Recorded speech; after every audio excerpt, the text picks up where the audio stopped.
Barnaby Jones, starring Buddy Ebsen. Also starring Lee Merriweather, with guest stars David Wayne, special guest star Eileen Heckert. Tonight's episode, Dark Legacy.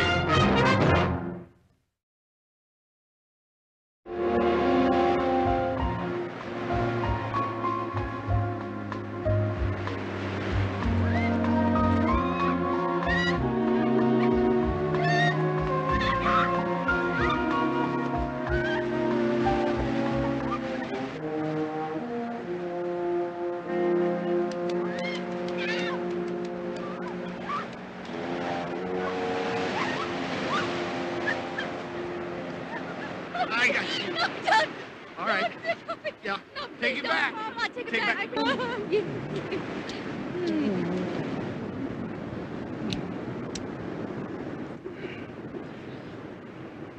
Yeah, come on. Let's go.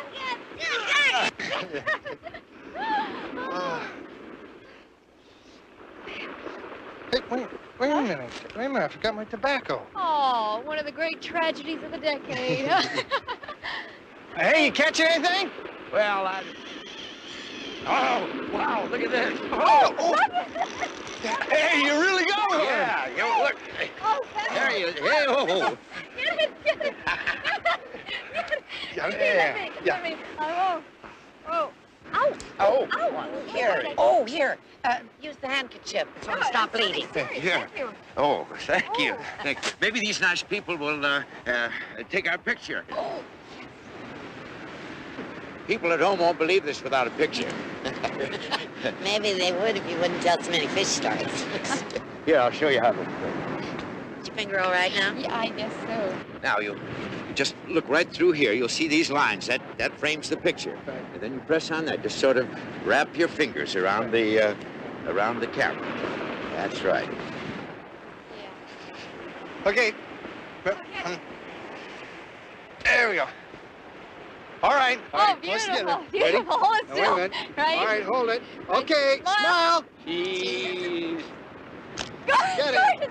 fantastic. Come on. Here. Thank you very much. Yeah, Okay. thank you. Okay, good luck. I hope you fishing. catch more fish. Thanks. Yeah. Bye-bye. Hey! Are you kids newlyweds? Certainly not. We've been married almost 4 weeks.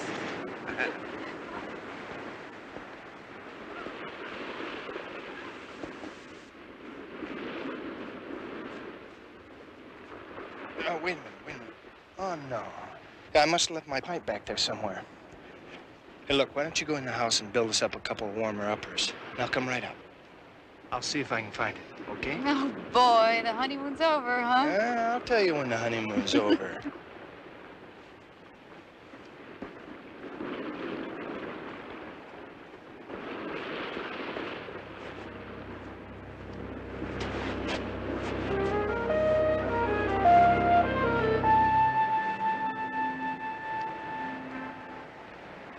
Hey there! Lose something? Yeah, I lost my pipe somewhere down here. Oh, was that yours? Yeah. Yeah, well, my wife's already gone up to the car with it. Come on up, I'll meet you halfway. That's all right. I'll come on up.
Think you should go check? Oh, golly, it doesn't seem necessary to me. Do you think? Oh. I guess not.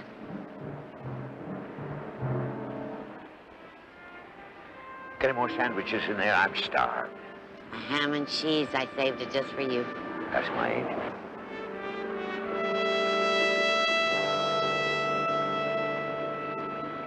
It's strange. When you look at the ocean with someone you love, you think of distant places, interesting people. But when you're alone, it's just big and quiet, sort of eternal. Just to remind you how small and temporary you are, I guess. And all measured by grains of sand. Life, constellations, universe. Mighty fine hourglass you have here. You don't see many of these anymore. That was a wedding gift from Paul's Uncle Amos. Amos Barringer. Well, I'll be doggone. Not too many hours ran through it for us, Mr. Jones. Someone cheated Paul from his share, and I want you to find out who did it. I've talked to the people at the sheriff's office. An accident, they say. That all makes it a lot easier for them, doesn't it? Sometimes grief does play tricks on reason. I've had that experience a couple times myself. I tell you, there was no reason for Paul to be climbing those rocks looking for his pipe. Miss Barringer, your husband was carrying a considerable amount of money. He was wearing a valuable watch, an expensive ring. None of those were touched. Just 1 minute, he was full of life, laughing. And then 20 minutes later, when I went to look for him, he was dead. You know, I've been looking half the day for the sight of this. Be my guest. Do you remember renting a tackle box like this to a middle-aged couple about the first 3 days of last week? First 3 days. Well, what was the name? Well, I was kind of hoping you'd supply that. The man probably wanted to rent some surf casting tackle along with it. Now, there was a guy and his wife in here that didn't seem to know what kind of tackle to get. Nice, friendly Midwestern folks? Yeah. Raymond Steele. He was a persistent cuss. 3 days and caught one fish. You have an address on him? No, sir, he paid the whole deposit in advance for the 3 days. Any license number, car license, identification? No, ordinarily I would have them, but when Cliff Munger sends them down, why, I know they're all right. Cliff Munger? Yeah, he runs that Malibu Shores motel up there. He sends me a lot of good rentals. Never sent me a bummer yet. You notice anything about the couple? Well, nothing in particular. Well, they did seem to be kind of watching their pennies. Why do you say that? Well, you see, it was long about supper time when they came in and turned in their tackle. And he asked me if I could recommend a good hamburger stand.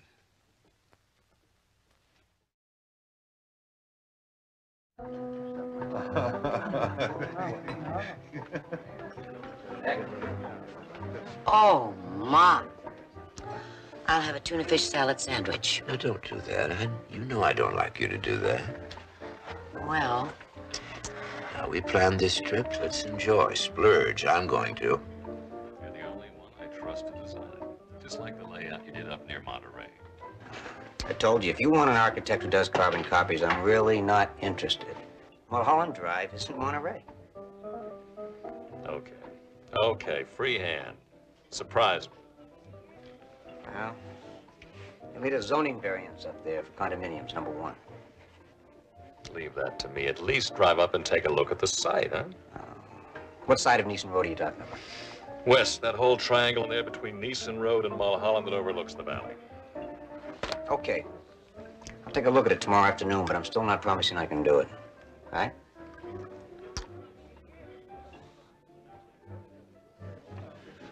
Waiter. I think we will have a cocktail after all. 2 grasshoppers, please. I think this calls for a drink, don't you, Angel?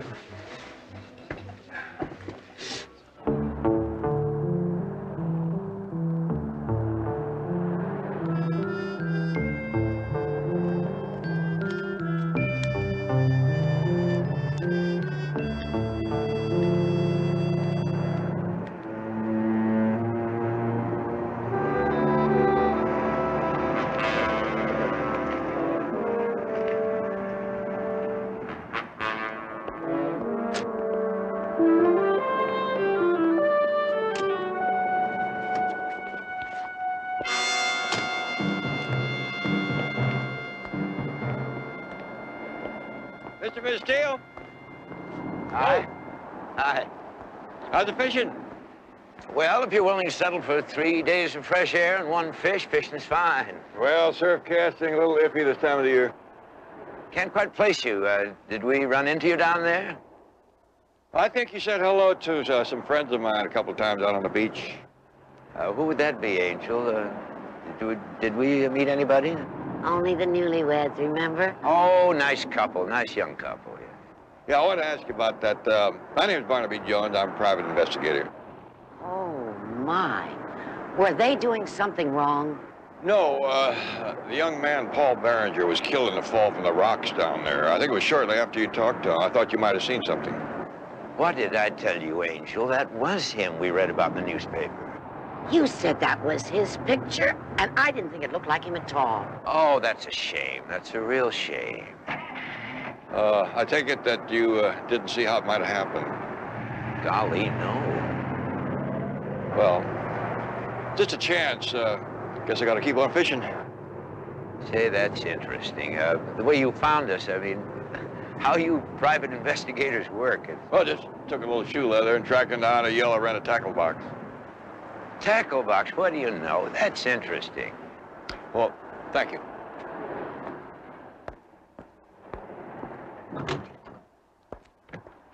You look worried, Angel.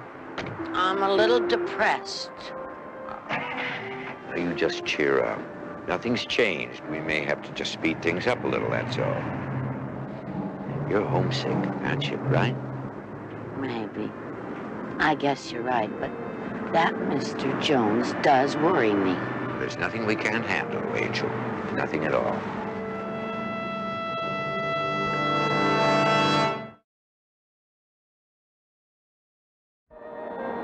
Well, thanks, Sam. I appreciate it.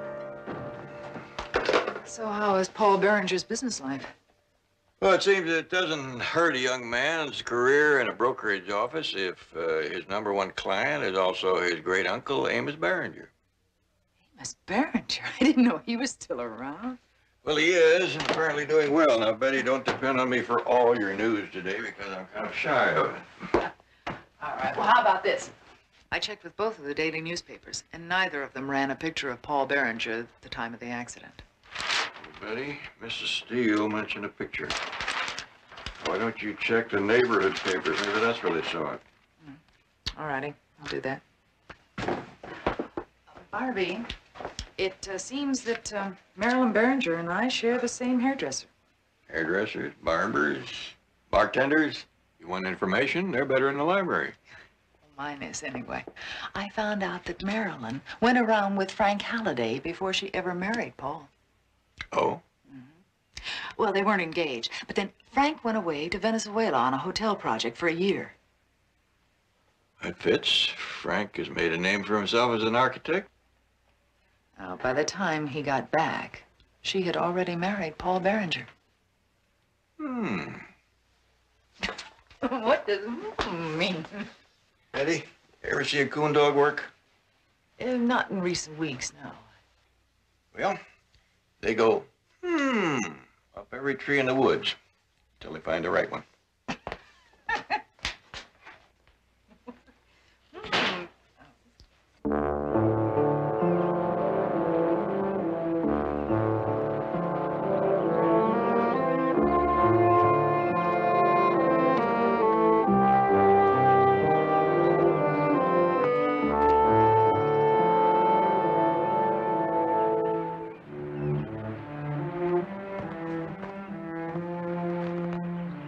There's another one. It's a California jay. Oh, they're so common. Let me see.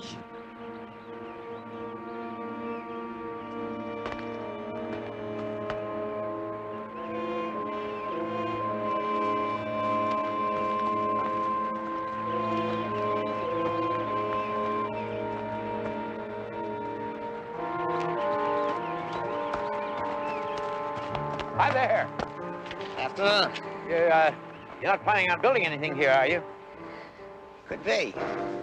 Say, would you mind taking our picture? Give me the camera, dear. Yes. You know, sort of a before and after picture. Here. Right there. I think that's best for us. Now, I think the light will be best if you're right over here about. Here we are. Now, you just look through that finder there, and there's some lines that'll frame the picture, and the shutter's there, and you just press on that, and if you'll just... Raymond! Raymond! Just a second.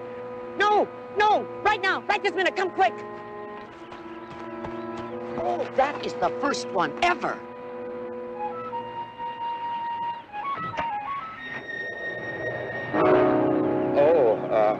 Yeah, would you excuse us, please? We want to get a little closer to that bird.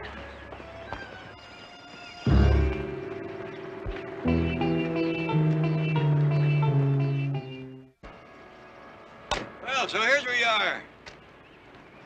Jones, wasn't it? Your office told me I'd find you here.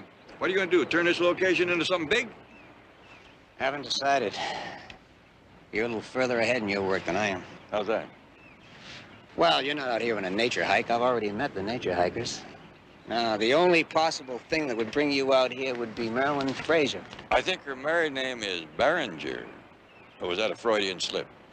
Possibly. I can tell by that pussycat look of yours that you've already found the canary. Yeah, Marilyn and I went together before she met Paul Barringer, so... Serious? Everything I do is serious. I couldn't get that across to Marilyn, however.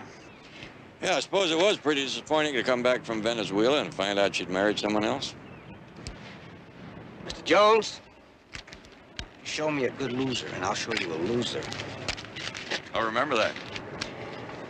Do you remember exactly where you were the day that Paul had his accident? I'm sure of the answer to that, Mr. Jones. I'm just not sure I approve of the question. Well, every one of these gray hairs I got from going around a long way to get an answer, if you'd rather not say. I was at a construction site. Paradise Cove. That whole afternoon. Paradise Cove. That's only a few miles from here. I can't believe you'd even consider such a possibility. I have so few possibilities that I have to consider them all. But not Frank. No, I just couldn't believe that. Miss Barringer, you hired me to ask questions, and I'm going to have to ask you one. Do you stand to become a wealthy woman now? I was wondering when you'd get to that. I try not to suspect my clients until after the second day. Well, there was a premarital agreement. Not being a blood relative, I'll never inherit Paul's eventual share of the family fortune. Whatever that is, I'm really not too clear. Hello? Yeah, he's right here. It's your office. Thank you. Yes, Betty? Barnaby, the foreman on the Paradise Cove construction site remembers that Frank Halliday was there all afternoon. I see. Is there anything else? Well, I haven't found a newspaper yet that even has a picture of Paul Barringer in their morgues, let alone having run the picture. Try the underground papers. They love sensations. They've got news racks all over the place. I'll see you in about an hour, Betty. Right. Well, your friend Frank may not be a good loser, but he's not a liar either.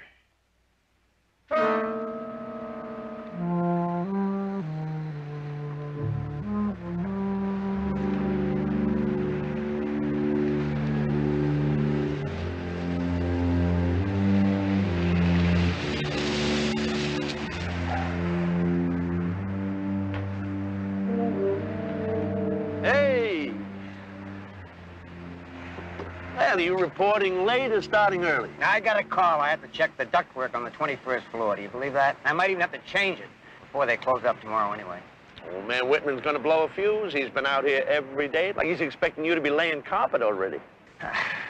Let him blow a fuse. Better he does it now than next September when his air conditioning goes off, right? Right. All right. See you later. Okay.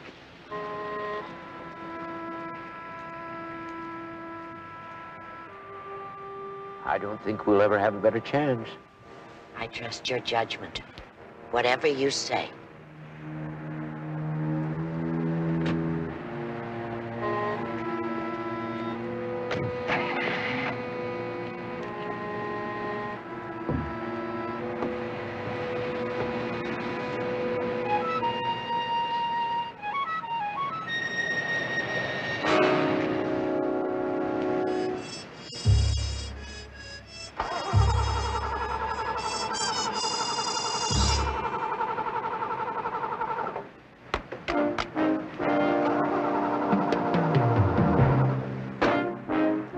You're blocking the entrance. Could you help me, please? Put it in neutral.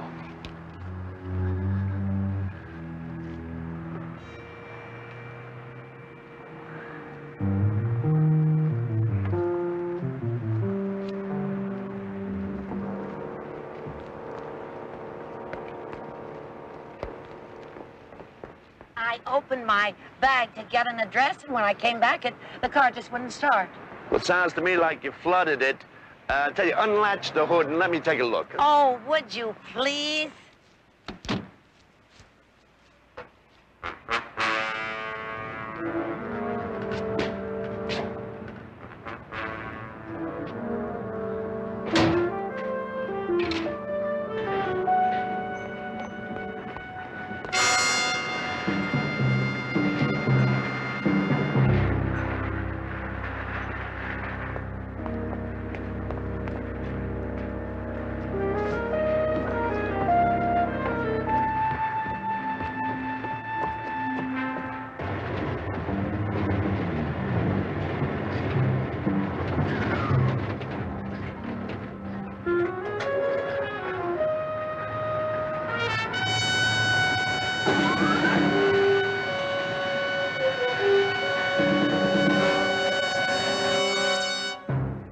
Okay, try it again.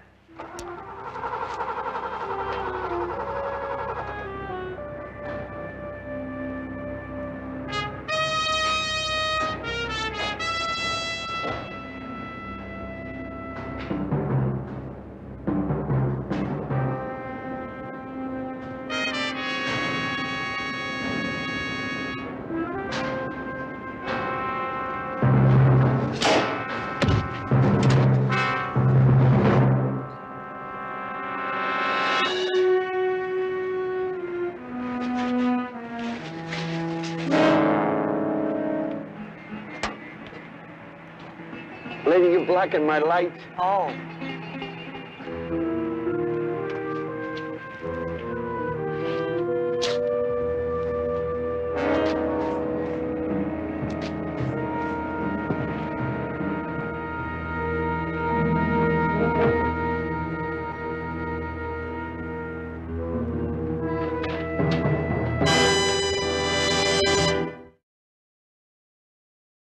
You said something about helping a lady fix her car. About what time was that?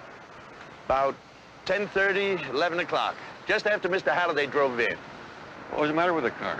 Oh, she flooded it out. Stopped it, couldn't get it started again. Where did it happen? Right in here. Do you remember anything about the lady? No, I didn't pay that much attention. It was kind of dark. No, she just stood there helpless, holding her bag while I fiddled with the carburetor. Her bag? Was it a purse? No. You know a purse doesn't hold enough. They carry these big bags. This was a large one, bright red plaid job. You say it was plaid.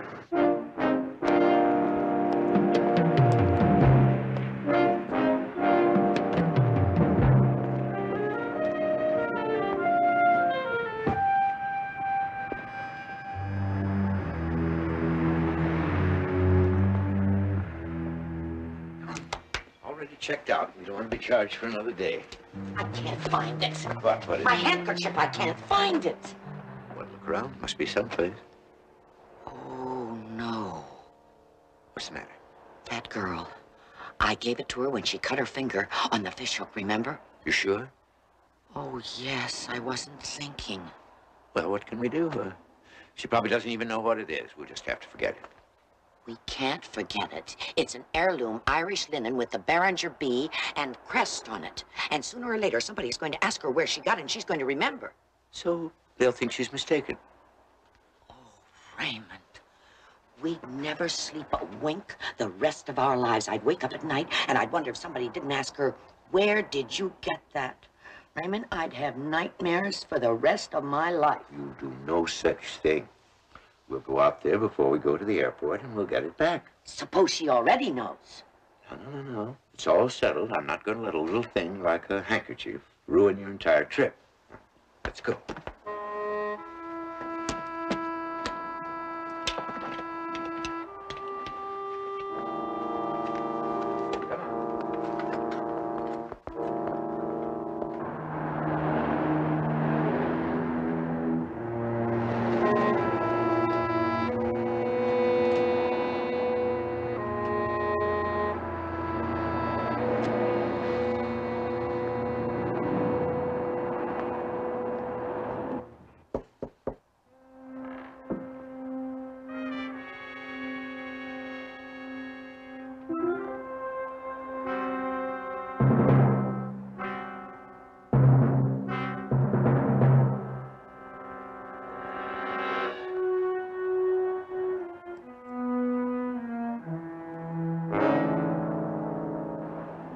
The Steels, they checked out just a few minutes ago. Why?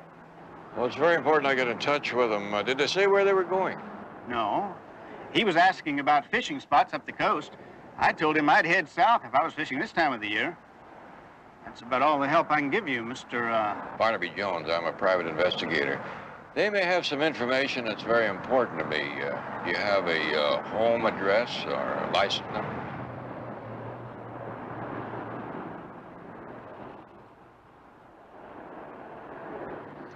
There's no license number. I think they got here in a cab. Yeah, they were probably renting the car they were driving. The home address? Mr. and Mrs. Raymond Steele, 833 Sycamore, Eaton Rapids, Michigan.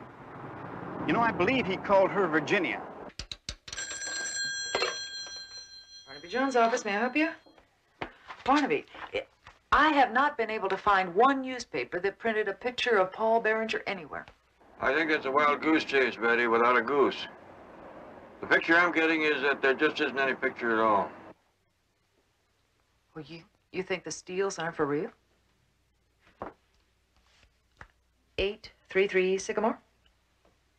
Eaton Rapids, Michigan. Right. Anything else? Give a little tug on that thread of their story. If it's bad goods, the whole thing will fall apart. I'm going down and have another talk with Marilyn Berenger. Barnaby, Marilyn called. She had heard about Frank Halliday. She said she was going to go see Amos Berenger. She seemed pretty upset. Thanks.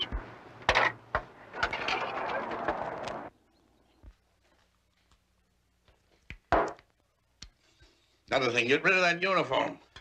Bad enough being sick without being reminded of it. Wear a dress. Miss Berenger. This is Mr. Jones. Mr. Jones, how do you do? He won't stay long. He'll stay as long as he likes. This is still my home, not a mausoleum. How you feeling, Mr. Berenger? Well, I kind of losing my grip. Guess you can tell that. I'd still hate the Indian wrestle you. Sit down, sit down. Thank you. Well, I still got one good grip left. I'm saving that for St. Peter. Maybe the devil. Don't know which. Mr. Berenger, I was very sorry to hear about your nephew's death. Both of them now. Both of them? Paul and Frank. Frank? Frank Halliday was your nephew, too? Grandnephew, just like Paul. They were the only close kin I had left. I take it there are other heirs. My folks put down some proper acorns, Mr. Jones. Grew a good-sized family tree. I outlived most of them, and I'm afraid I lost track of the rest. What about the Steels? What's the name? Steele. Raymond and Virginia Steele. Are they heirs, too? Well, now, I don't recall any kin by that. Let's see, there was the Peters and Stone and... Oh, yes, one of our people married a Lennox. This sort of thing doesn't come easy anymore. You do as well as most. Better.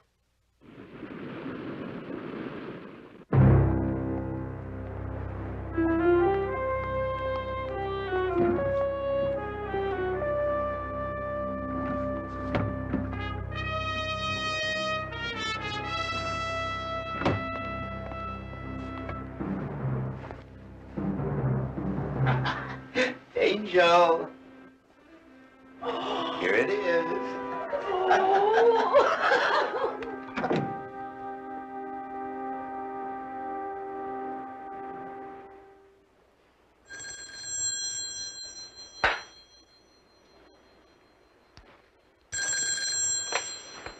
Hello.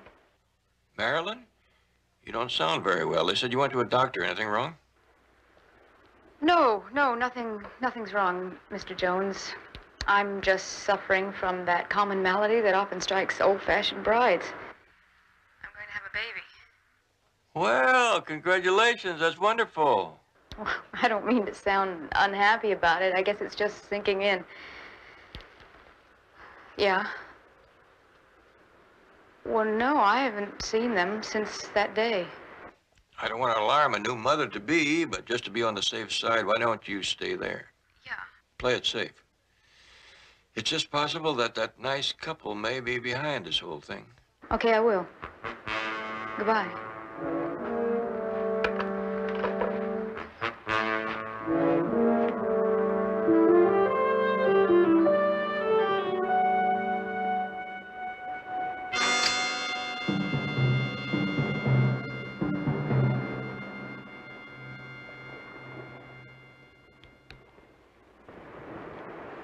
Did you hear that, Angel? She's gonna have a baby. By golly, what do you know about that?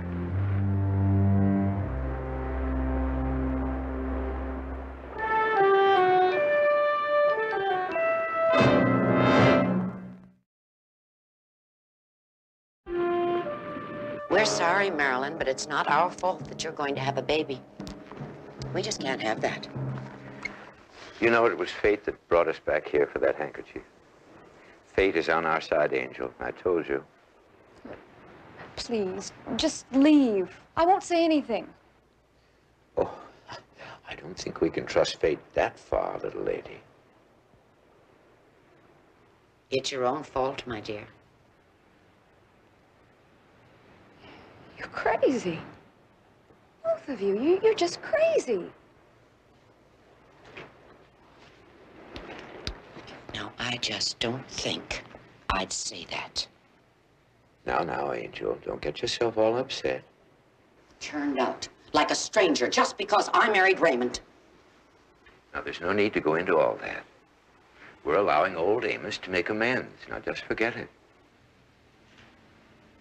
I don't know what you're talking about, either of you. You think you can just walk in and say I do and become a Barringer? Well, that's not right.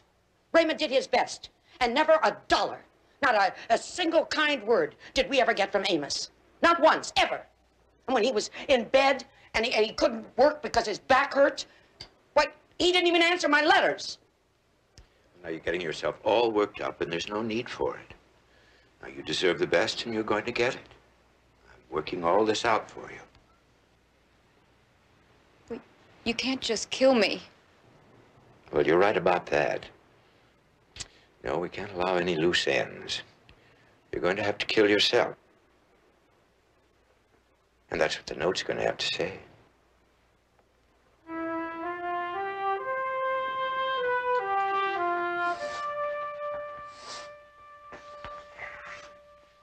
Yes, that was Cleveland. Oh. Well, thank you very much. You know, sometimes you do amaze me. Well, inheritance is sort of like tracing the line of royal succession. You have to figure out which acorn fell closest to the tree. Any idea who holds the golden acorn?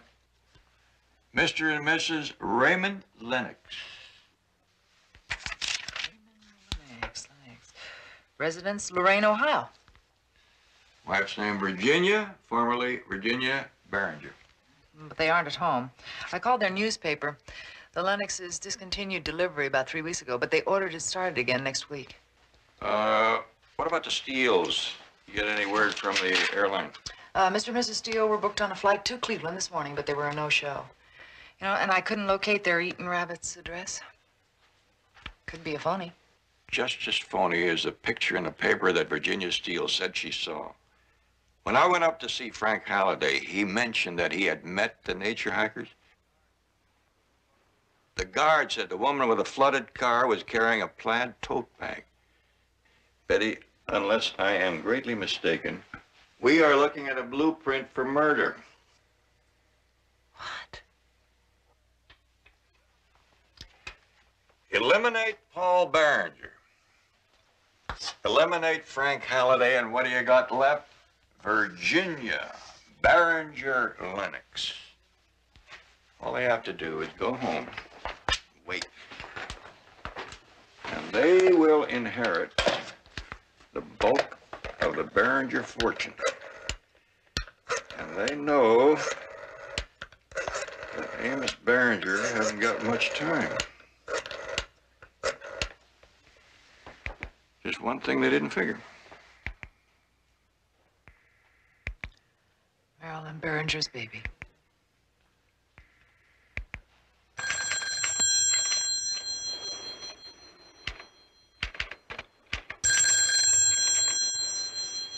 Just let it ring, Angel. I'm almost finished. What's the matter? No answer. She was there 20 minutes ago. I told her to stay put. Maybe she had to go out. She just got in. A young lady who had just been told that she's going to have a baby should be on the phone telling all her friends.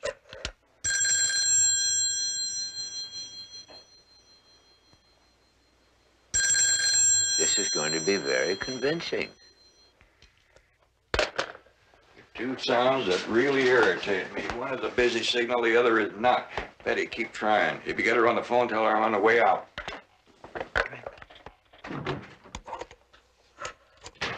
So please forgive me, God and everybody. That's nice, I think. You were always good with words, Raymond. Now, young lady, you just sign it. I won't sign that. Well, no matter. In your distraught condition, it's quite understandable that you'd forget to sign it. Now, if you'll just stand up. Come on.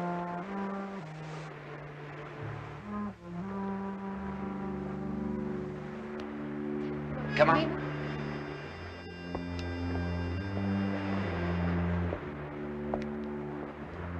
Look, you can't let him do this. Oh! Such a pretty thing, too. You don't understand, dear. Raymond and I always do everything together, don't we, Raymond? Always. Now, I think we'd better take a little walk up the beach. Up to those rocks, I think. Come on.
farther we can take you.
It's all right.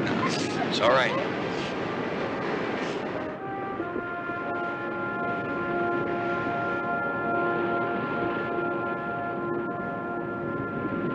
And she isn't even a Barringer. Well, she isn't.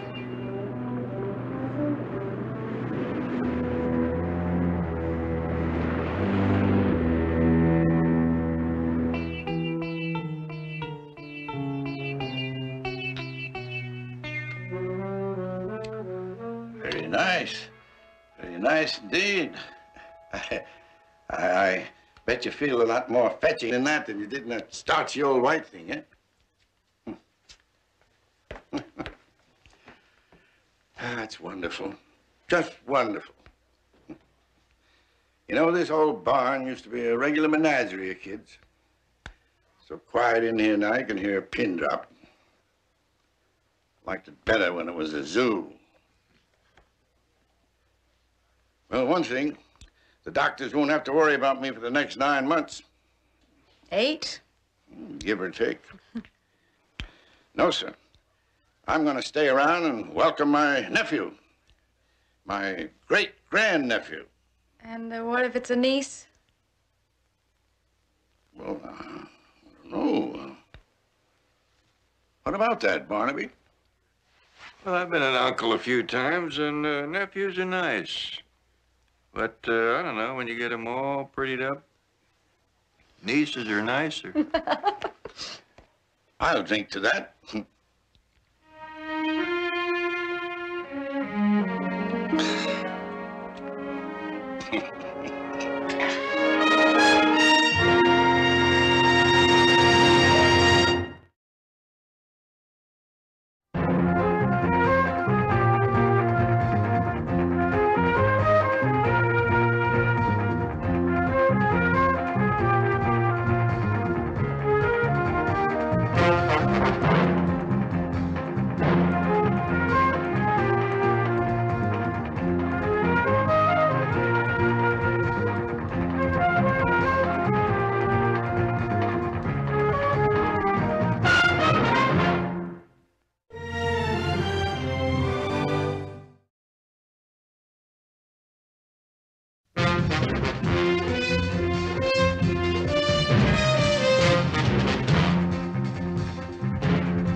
Barnaby Jones, starring Buddy Ebsen, also starring Lee Merriweather, with guest stars Susan Clark,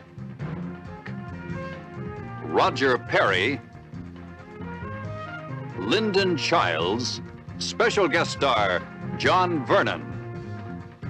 Tonight's episode, Woman in the Shadows.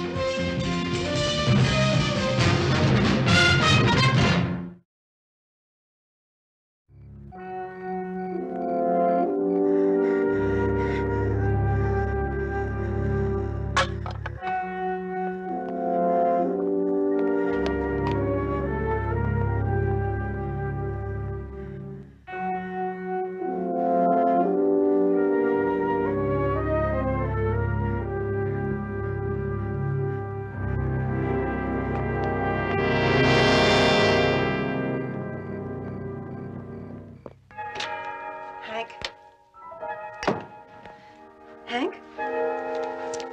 Hank, wake up. Oh, hi, Gran. It's Lila Evanston. I think she's dying. Oh, no. Not now. Listen to me.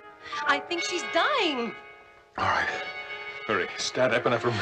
Resuscitator.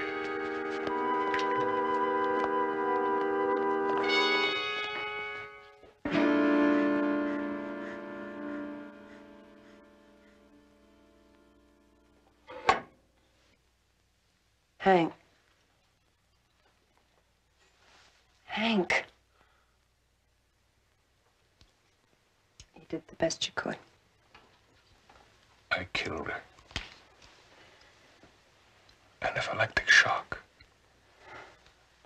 I shouldn't have used the experimental matrix in her reconstruction.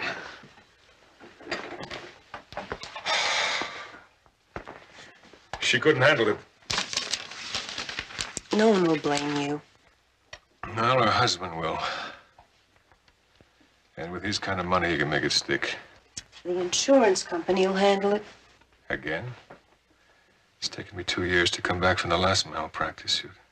I mean, there isn't a plastic surgeon alive who could survive this. There must be something we can do.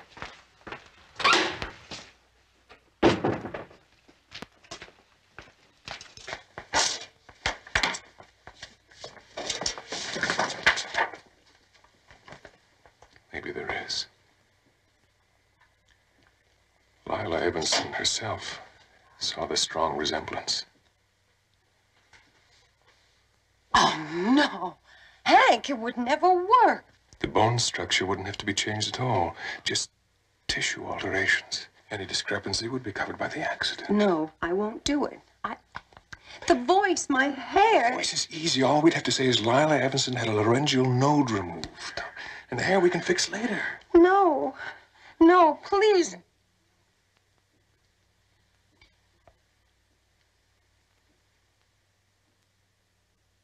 I'd owe my life to you.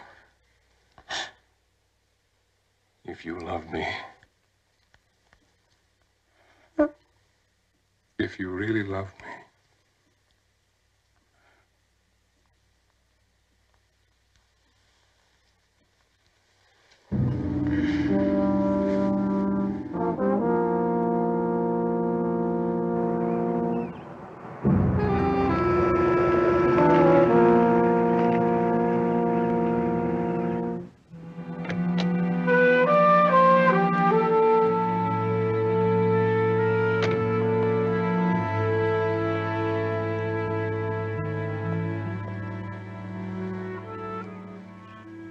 You're beautiful. Are you ready? What if something goes wrong? Look, we've been through all this. These last few weeks, you've learned more about Lila Evanston than her husband knew all the time they were married. But sooner or later, he's got to know. No. Her face was nearly destroyed in the accident. All you have to do is play it smart. He was her husband. John and Lila haven't been close for years. Come on.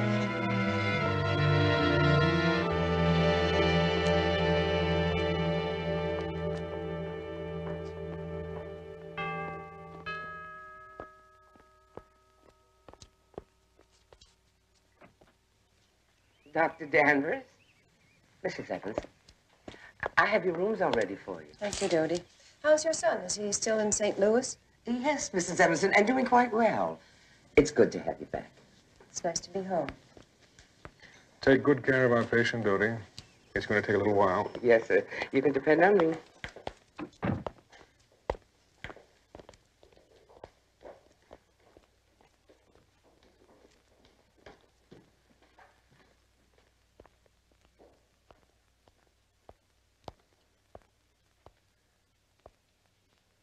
Lila? I wasn't expecting you back today. I wish you told me. I was just on my way to London. I wanted to be back before they released you from the hospital. I thought you might enjoy the surprise. That's all right, John. I need rest anyway. You sure it's okay? Yes.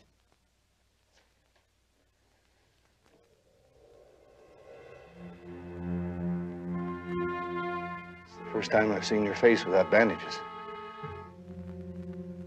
Only if you promise not to be too critical.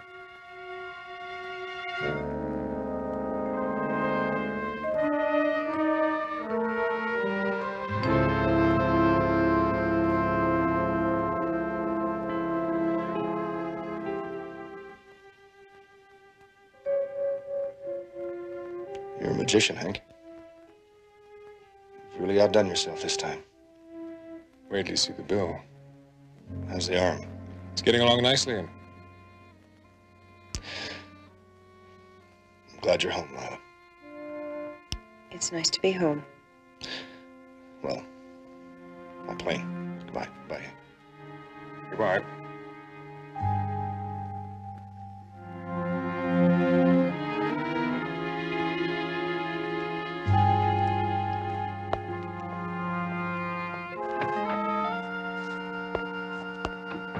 Well, Mrs. Evanston, we've done it.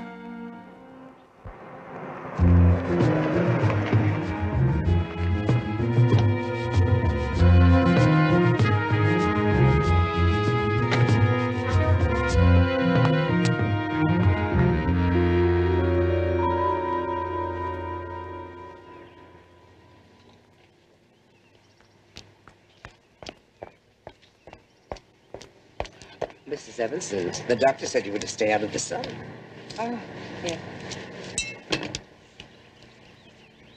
Can I do that? Sure. Oh, before I forget, Jimmy called. He says he's holding 3 o'clock open for you this afternoon. Jimmy? Mr. Collin. He says no one's to see you till he does your hair. Oh. Excuse me.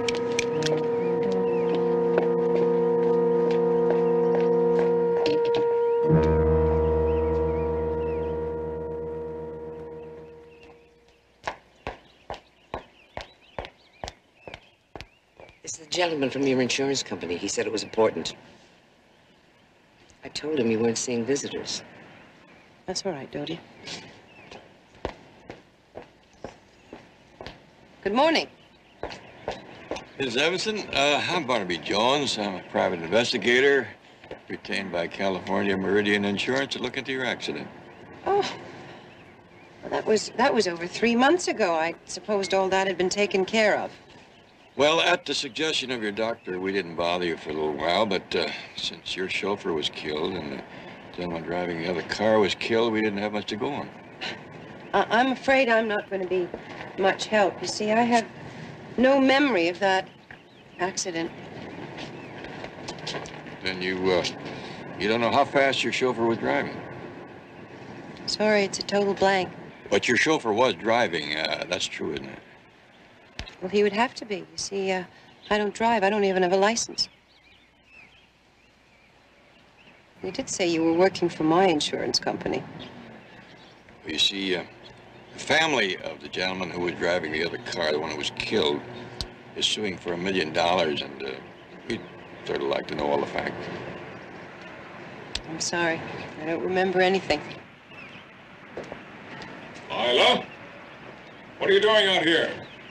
I distinctly gave you orders not to expose yourself to the sun. Dr. Danvers' bark is worse than his bite. Only when my patients don't look after themselves. This is Mr. Barnaby Jones. He's a private investigator for the insurance company about the accident. Howdy. How do you do? I've been meaning to call you, just routine questions. Routine? But a lot of them. I see you're familiar with insurance companies. Insurance paperwork is a millstone around every doctor's neck. Call my secretary. She'll make an appointment for you. Oh, sure. And now, if you don't mind, Mr. Jones, I'd like to examine my patient. Thank you very much, Mrs. Evanston. I'll see myself out.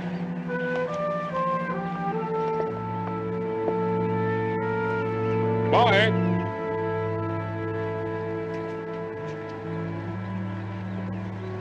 It's something we didn't count on. If he's all we have to worry about. You know, you ask me, the real wonder is anyone lived through that crash. Were you at the scene of the accident? Oh, yeah. I got there before the ambulance. See, I got this 460 mil in that rig of mine, and nothing can outrun it, not even a black and white if I get a head start. Was the chauffeur and the driver of the other car alive when you got there? No. Matter of fact, I thought the lady was dead, too. The way her face was all messed up. She would have been, too, if she'd been pinned behind the wheel. Look, I told all this to the police about 3 months ago. Say, they said to leave everything just as it is. Yeah, I know. Ms. Evanson said that chauffeur was driving. Well, that's hard to tell. They were both thrown clear. Looked to me like he was thrown from the passenger side, though. She was on the driver's side when I found her. Car could have spun around after they were thrown out. Yeah, could have done most anything. Did Mrs. Evanston talk to you that night? No, like I said, she was in awful bad shape. Sorry, I'm afraid I gotta run, man. Look, I should have taken off 10 minutes ago. Okay, I'll just look around. Yeah, okay, go right ahead.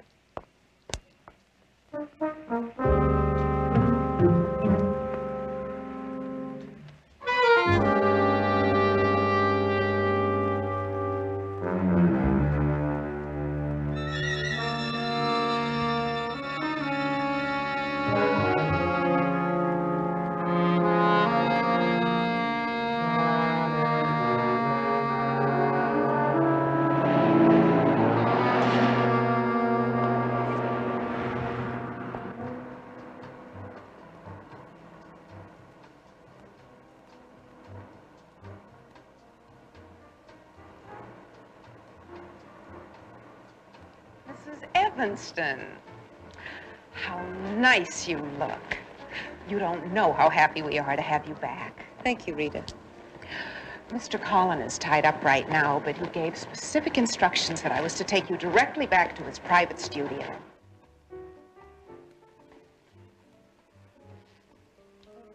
The roses are for you.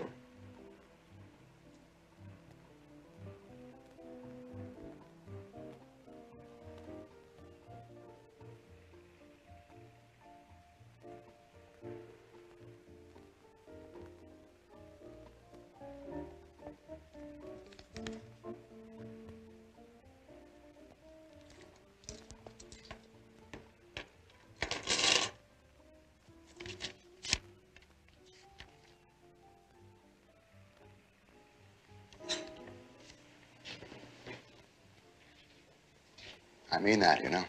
Every word of it. Well, aren't you going to say anything? I don't know what to say. Well, you could start by saying thank you very much for the flowers. Thank you for the... And then I can kiss you. And we can start talking about getting out of here and going to my place.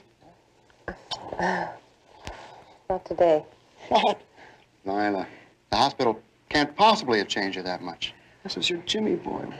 Well, it's just that I'm not feeling well, and Jimmy, I don't want you to rush things. My goodness. Things really have changed. And what's this? What are you talking about? That birthmark. It's your hairline. It's not there anymore. Dr. Danvers removed it. He did? My goodness, no scar, huh? He's very meticulous. Very good. Well. Your hair is different. Your voice is different. My Lila is a whole different woman. Dr. Danvers is a magician. Yes, he certainly is. I have to go.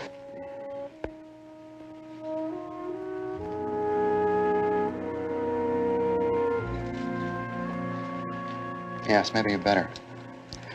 You're looking a little pale. And I'll tell you what, maybe under the circumstances, it might be better if I came to see you tomorrow.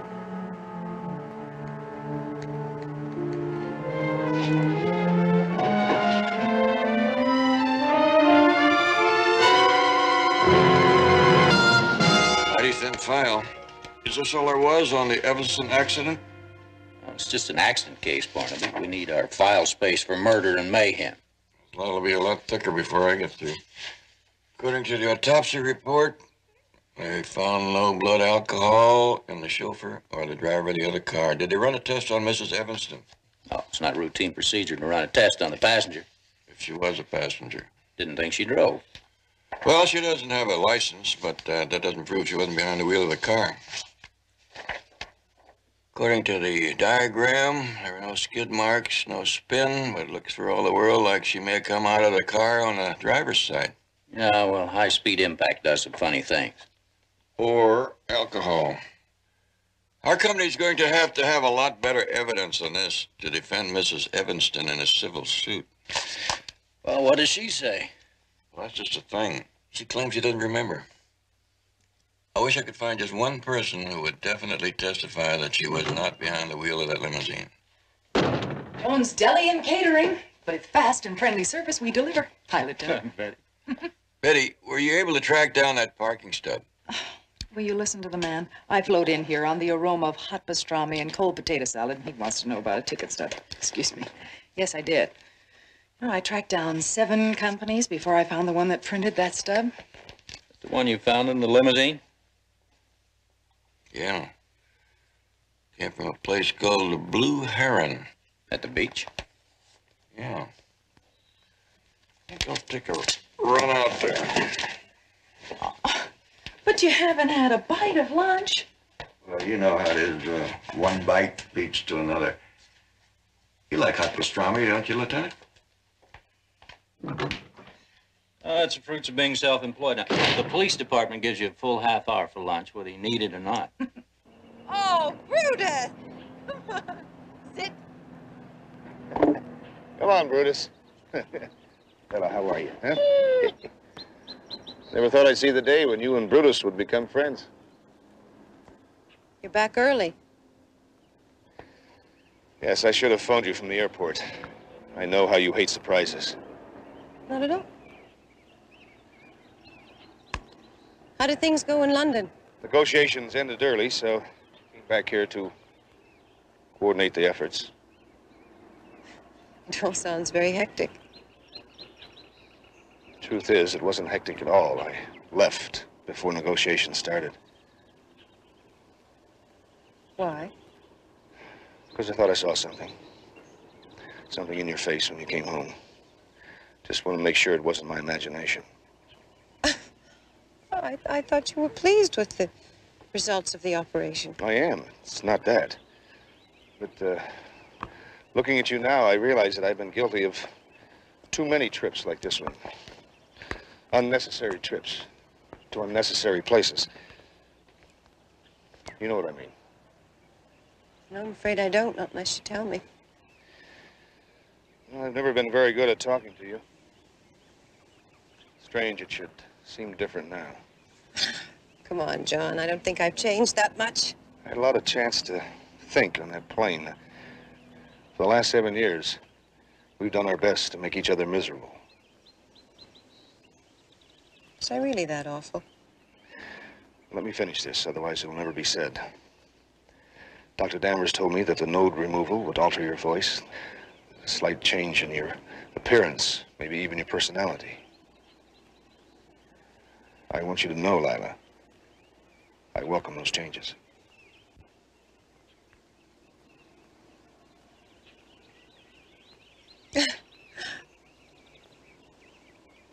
That's the nicest thing you could say to me, John.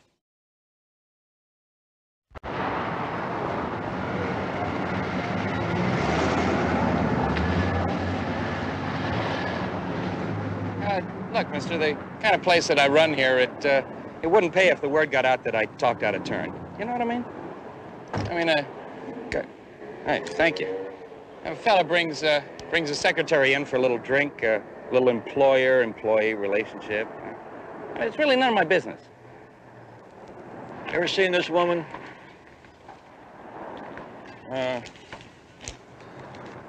Yeah, I have. She used to come in here once or twice a week. Limousine always used to park in the lot here and wait for her. Good. Now, I'm here because I'm looking for someone who has seen her drive that car. Gee, no, the chauffeur is the only one I've ever seen drive it. Of course, that was quite a while back. 3 months? Yeah, 3 months ago. She always used to come in here alone and meet the guy here. You know the guy's name? Sure. His name is Jimmy. That's all I know. Could you describe him to me? Yeah, sure.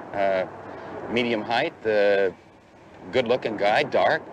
It's kind of a real smooth operator, you know? Well, if you ever see him again, call that number. Oh, yeah, hey, thanks. These kind of prices, I'd deliver the guy to your doorstep if I see him.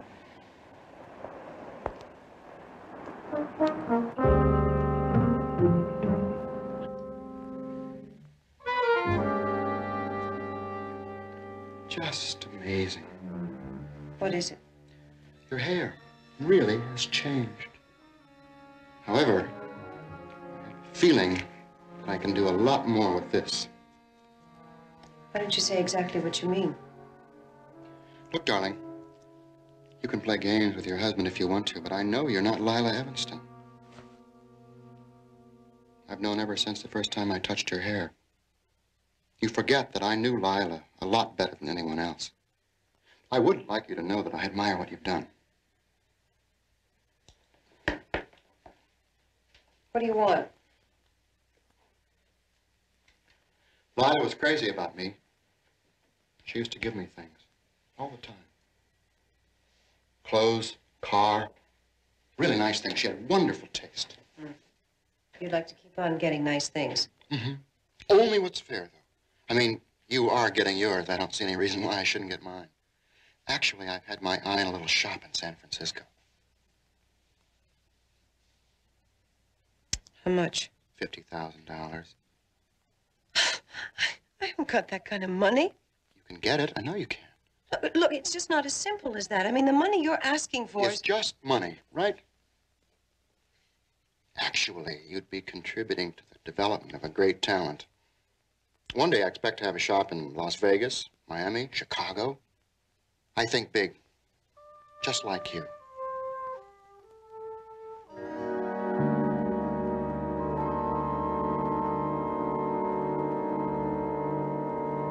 Mr. Jones, you're asking me to break the confidence of the doctor-patient relationship.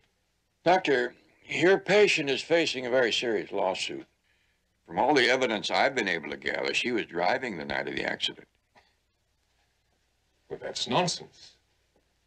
I've just come from the emergency hospital where they looked at Mrs. Evanston the night of the accident. Their blood workups indicate a high concentration of alcohol, which could support a felony drunk driving charge. Well, I can assure you she said nothing to me that would indicate anything like this. I thought you were supposed to be on her side. I am. Well, the best way to help her is to forget the accident. Her husband is an extremely wealthy man. He can afford the settlement, whatever it might be. No one can afford manslaughter. Well, all I know is that she can't afford to go on reliving that accident for the rest of her life. I mean, she's better off not remembering. Too bad that is a medical opinion and not a legal one. Are you quite finished, Mr. Jones? I have some work to attend to. Well, I won't keep you. I wonder if you could tell me where I could find Nurse Mayberry. Karen Mayberry? What do you want with Nurse Mayberry? Well, our company sent her several checks covering round-the-clock care for Mrs. Evanston. You and I know that Mrs. Evanston would be more likely to talk to her than anyone else. Nurse Mayberry is no longer with us. She left town, I understand. Oh, when was that? About 6 weeks ago. She leave a forwarding address? No, she didn't. Kind of makes you wonder, doesn't it? But not if you have more important things to occupy your mind with. Now, if you don't mind, Mr. Jones, I really do have some work. Well, I don't want to hold you, and I better get going myself. I want to get down to the nurse's registry before it closes. Nurse's registry? Yes, I figure anyone as capable as Nurse Mayberry would be signing in somewhere just about the time she got settled. See you.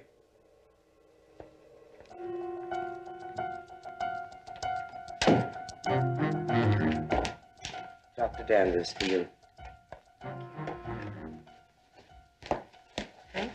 Yes. Can you talk? Yeah, what is it? That, detective, Mr. Jones was just here. He's looking for Karen Maybury. Are you sure you took care of everything? Well, I closed the apartment. Yeah, I think so. What do you mean you think? All right, yes. Hank, are you okay? Yes, I'm fine. Good, because Mr. Jones isn't our only problem. That hairdresser, James Cullen, was back. What did he want? I told you already, he knows. He wants $50,000. Hank, let's give it up. I'm scared. It's not going to work. Now, you just hold on, dear. I'll talk to Mr. Cullen, and I'll call you back.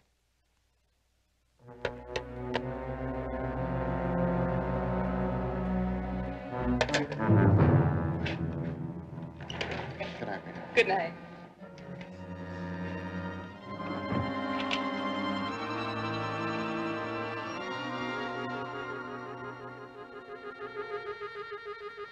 Is that you, George? Listen, George, we've left you quite a mess here today. You make it sparkle, and I'll take care of you on payday, all right?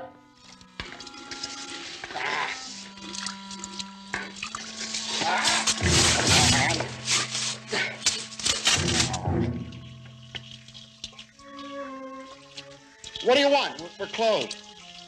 Are you James Cullen? Yeah, what do you want? We're closed. All right, okay, you want the money? It's over here in the drawer. Just hang on a second. Wait till I turn off the water.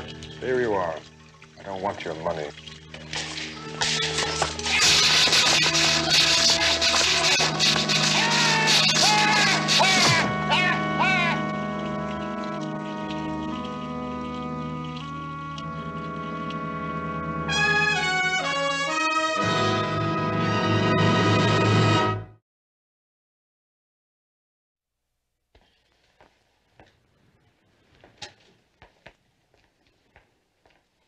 May I help you, Doctor?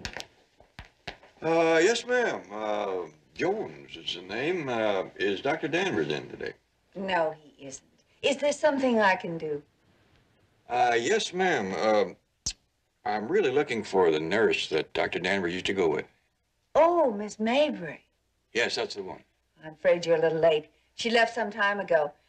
Surprise to all of us, I might add. Yes, I know. I checked the nurse's registry, and she didn't leave a forwarding address. I thought possibly she may have taken a private job with possibly one of the doctors that worked with Dr. Danvers. That would take a lot of checking. Not really. I'm just interested in the doctors who worked on the Lila Evanston case. Oh, that should be right here. Now, let's see. Uh-huh. Assisting physicians Luce and Thompson. Anesthesia nurse, Karen Maybury. Of course, this was just the first procedure, the one they did at St. Agnes. There's no one listed here for the second operation. Oh. I didn't know there was a second operation. One evening, about 3 weeks into her convalescence, a minor tissue repair. Dr. Danvers often handles those right here. I see.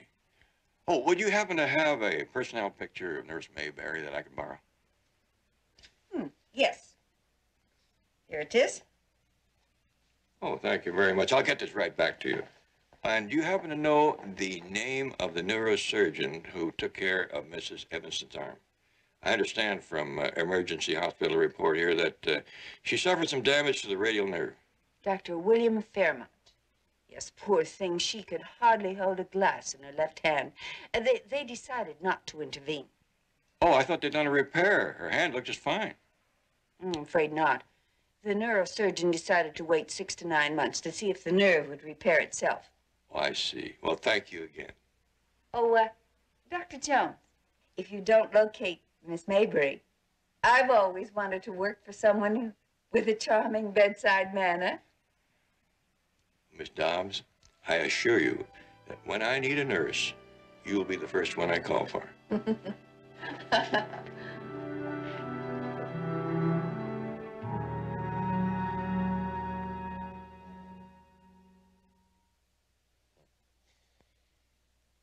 You're coming along beautifully, my dear.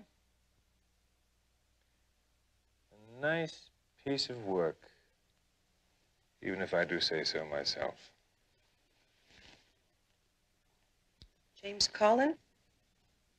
How do you feel about that nice piece of work? Well, I don't know what you're talking about. It was an accident. A fortunate one, I admit, but nevertheless an accident. Oh, come on, Hank. Between the amphetamines and the barbiturates, you're beginning to believe your own lies. If something had to be done, he did it himself. Hank, look, I began this masquerade to save you, but this is murder.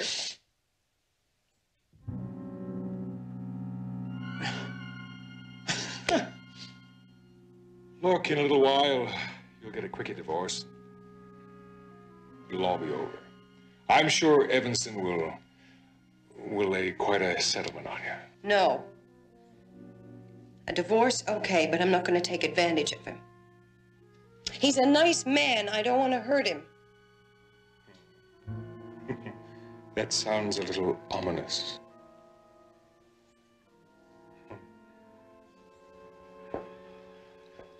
Do I detect a little bit of conscience then? Or are you falling in love with our shy, reluctant friend?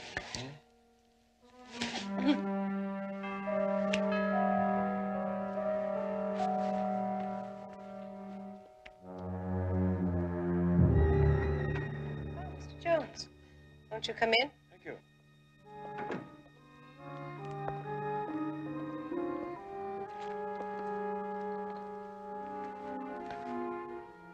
Dr. Danvers, I hope I'm not interrupting anything. No. We're quite finished. If you will excuse me, I have some telephoning to do. Oh, surely. Would you like a cup of tea, Mr. Jones? Oh, no thanks. I don't think so, not at the moment. You know, I feel a little bit like a young man out on a blind date for the first time. He winds up with his sister. I don't understand. Well, you see, I've been looking for Nurse Mayberry, hoping that possibly you had said something to her which might enable me to clear up the circumstances of your accident. Well, I'm sorry I wasn't more helpful. Well, the problem is that I was unable to find Nurse Mayberry, so I'm back here now hoping that she may have said something to you which would enable me to find her. I don't recall anything. Well, it's a chance. You recall a club named the Blue Heron? Does that mean anything to you? No, I've never heard of it. Am I supposed to? You know, I think I will have that cup of tea if you don't mind. Certainly. The young man at the Blue Heron says he remembers seeing you there, possibly the night of the accident. He said you were with a very handsome young man. I've told you before that I have no memory of that entire day. Oh, could I have 2 lumps of sugar, please? He said he saw you there on a number of occasions. You don't recall anything of that nature? Afraid not. I'm sure it's a case of mistaken identity. You know, that was pretty good. What? The way you handle a sugar tongue. With your left hand. I'm sorry, but They told me at the hospital that you couldn't use the fingers of your left hand for 6 weeks after the accident. Couldn't even hold a glass of water.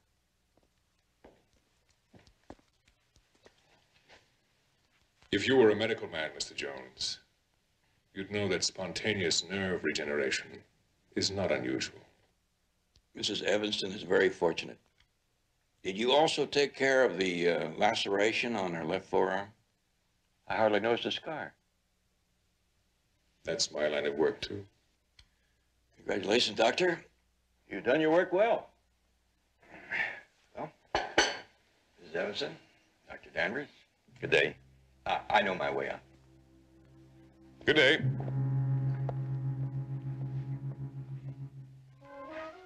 he knows.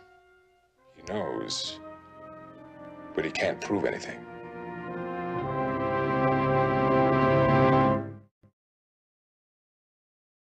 Mr. French from the Blue Heron. Yes, Mr. French. Oh, yeah, Mr. Jones, I Found your man for you. That's good. You get his name? It's that, Mr. James. His picture's in the paper today. It's that hairstylist that, got himself electrocuted. Betty, could I have the morning paper? Are you sure that this is the same man that you saw with Mrs. Evanston? Yeah, there's no doubt about it. I've seen him with your lady a number of times. Thank you very much. Betty, looks like Lila Evanston lost her boyfriend before she remembered who he was. I don't quite follow that. Lila Evanston stands to lose $1 million lawsuit, maybe even go to jail. But instead of helping, all she's done is lie. Lie? But you said the shock of the accident could have destroyed all memory of that evening. But only for that evening. What about before then? She denies ever having heard of the Blue Heron, yet she went there repeatedly to meet James Collins. Now, she was either lying or she never heard about it in the first place. How do you explain it? I explain it like this. I don't believe that Lila Evanston ever left that hospital alive.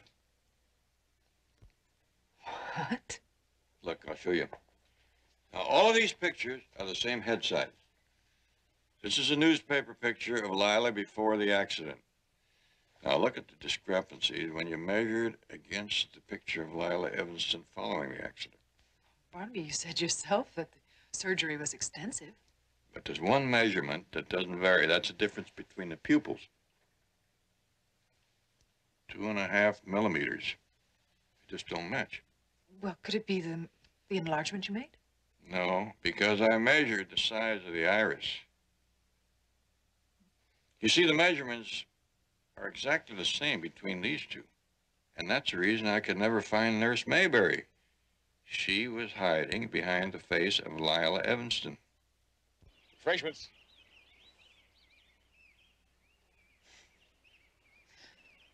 Sort of early in the day for champagne, isn't it? Well, not when it's a maid's afternoon off. Now, you said you'd be patient. Well, I thought things were different between us. They are. I just want things to be right. See? The afternoon is right for champagne. Now, here's the plan. Let's get away from here. I mean, just the two of us. Let's go someplace where we can be alone. What do you say?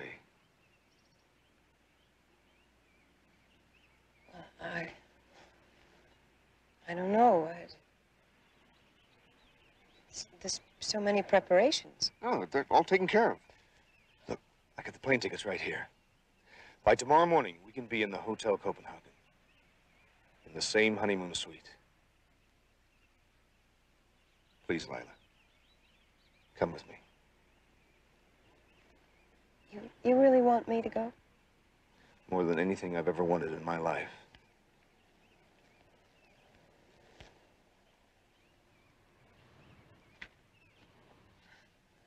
I'd like that. All right. Good. But you'll have to give me time to get some wardrobe because I don't have a thing to wear this time of year in Denmark. I must say you don't give a girl much time. Passports. Hey, what time do we have to be?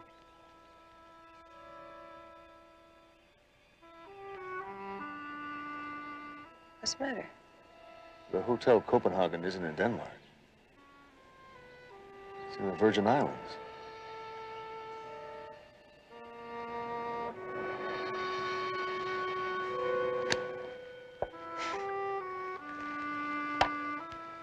Yeah. Well, if I'd ever been there, I would have known that, wouldn't I? I'm not going to lie to you anymore. I didn't enjoy lying. Where's Lila? She's dead. She died after surgery. Well, who are you? I'm Karen Mayberry, Lila's nurse. What happened? Hank took a chance that he shouldn't have, and... Well, why did you go through all this? To protect Hank.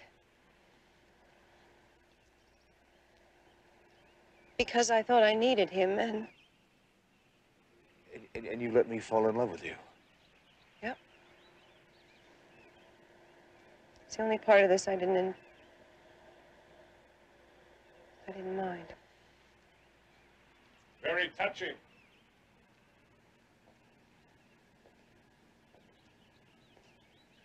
No one answered the front door, so I let myself in.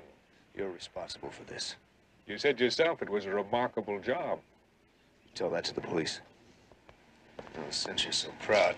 All right, come on, let's get him out of here. No. I'm not going on with this nightmare any longer. You help me or I finish him right here.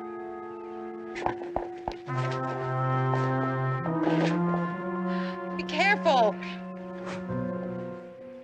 All right, get in.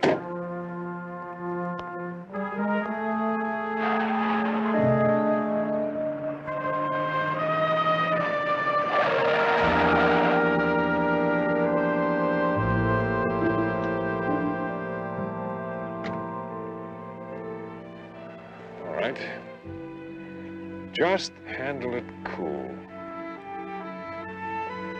Well, going somewhere? Yeah, to the clinic. Gonna run some tests. Well, this will only take a minute. Miss Evanson, I wonder if you'd mind looking at this photograph for me. Can you identify this woman?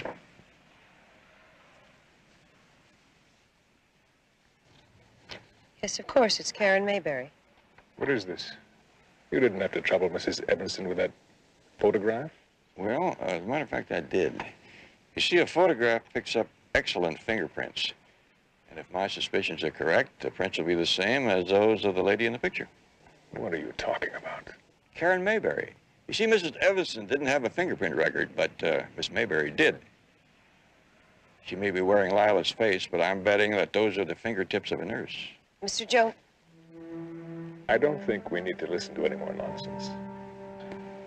Good day, Mr. Jones. Good day. No! No!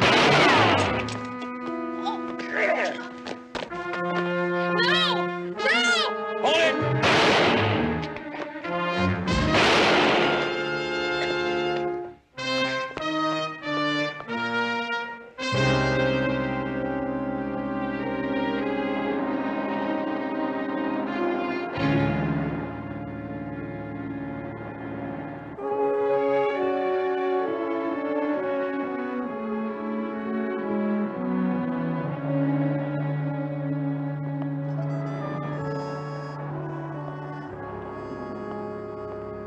She looks fine, doesn't she? Well, I think your coming to see her accounted for a lot of that. You know, what charges is she going to have to face, once she recovers? Well, from what we've learned from Dr. Danvers, Karen had nothing to do with Colin's death or with Danvers' assault on you. It's mostly a case of fraud. Well, whatever it is, I'll make sure she has the best legal representation possible. I assume you're available to help him defend her. Just call on me. Thank you. Eddie? Did I miss something? But is he going to defend Karen Mayberry after all this? He has to. He loves her very much. And after what she did for him, I have a feeling it goes both ways. What's the matter? Something wrong? No. I'm just a sucker for a happy ending, that's all.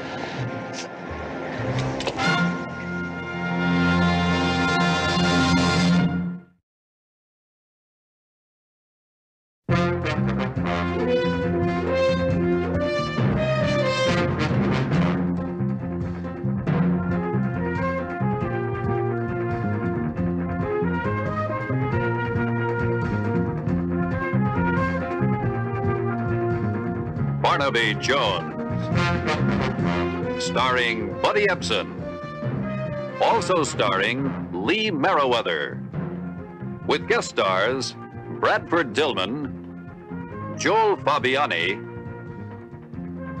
Patty McCormick, Special guest star, Mariette Hartley. Tonight's episode, Image in a Cracked Mirror.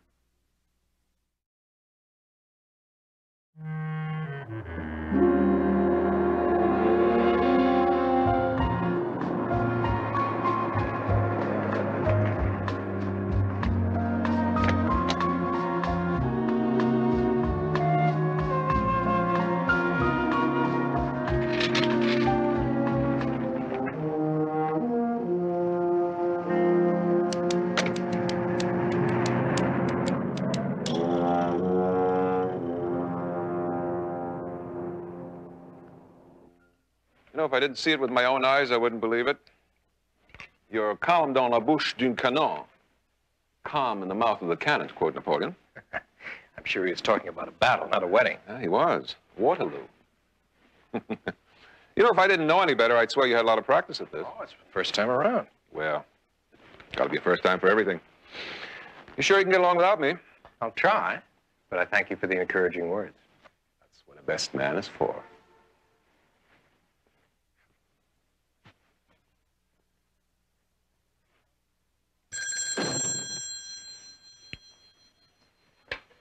Hello. Hello, my love. I have a marvelous idea. Let's elope. I'll go get a ladder. You better make it a tall one. I'm on the 10th floor. How did you manage to get to a telephone? Oh, I locked myself in the bedroom. Oh, Vanessa. Daddy, I'll be right out. I'll be Come right here. out. I just wanted to tell you that I love you and I'll make you the most marvelous wife in the world. Vanessa. Oh, Daddy's waiting, honey. I love you. Bye-bye.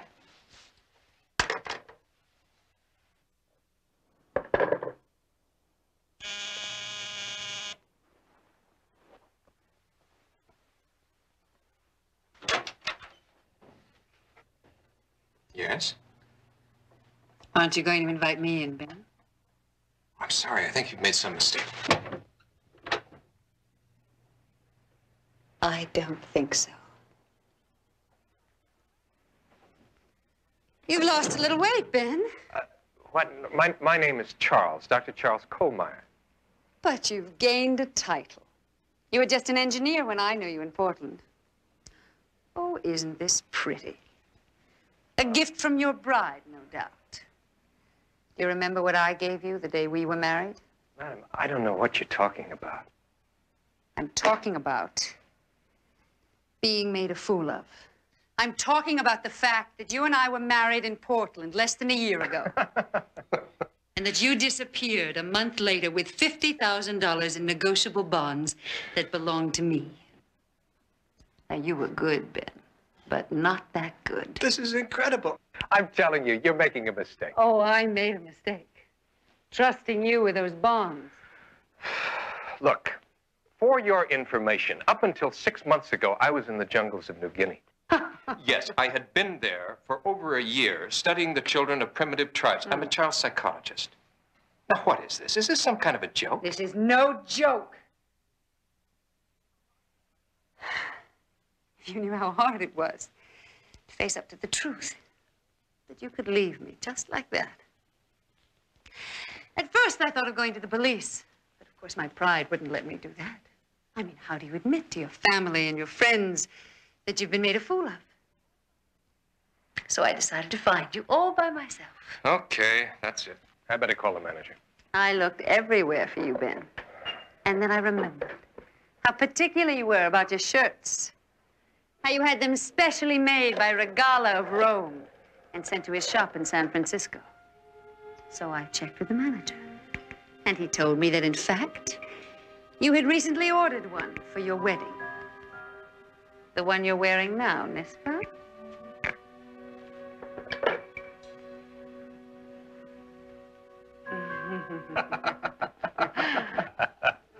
Lisa, what is it you want?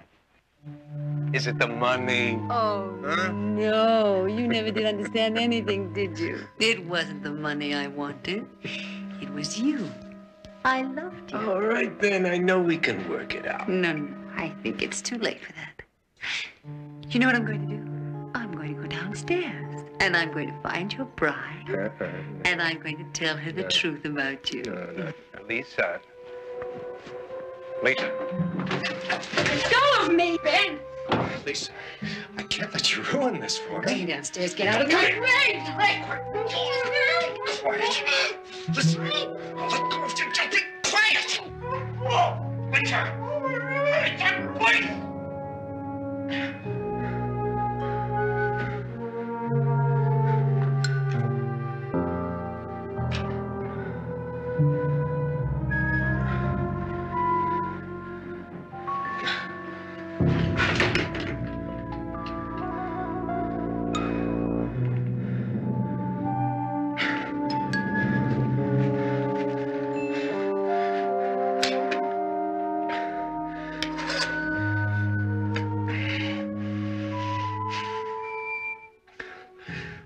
Operator, would you connect me with the luggage shop, please? Yes, this is Dr. Charles Kohlmeyer. I'd like to order a steamer trunk. Yeah. Any minute now, ladies. Now, where's that future son-in-law of mine? Oh, he still has a few minutes. I better see what's keeping him. Oh, Mr. Stevenson. Mr. Stevenson. Yeah, why not let him enjoy these few minutes of peace and quiet? They may be his last. Maybe you're right.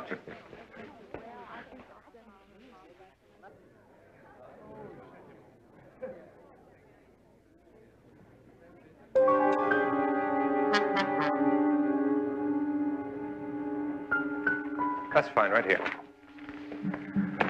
No, I'll do that. Yes, sir. I want you to come back here in 1 hour and be sure that this is sent COD, the express office in Sun Valley. Can you do that for me? I'll do it for you. Here's the address. Thank you, sir. Sir, good luck.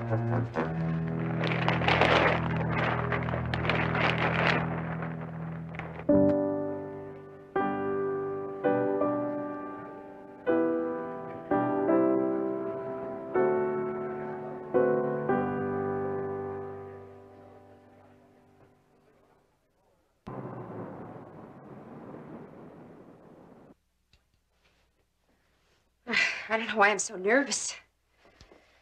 Well, Miss McLean, perhaps you haven't had many dealings with private investigators. You're right, Mr. Jones. This is my first time. Well, there's your answer. Well, since we've solved that, let's see if we can solve some of your other problems. You say your husband has been missing for 5 months. Yes, he disappeared about 3 weeks after we were married.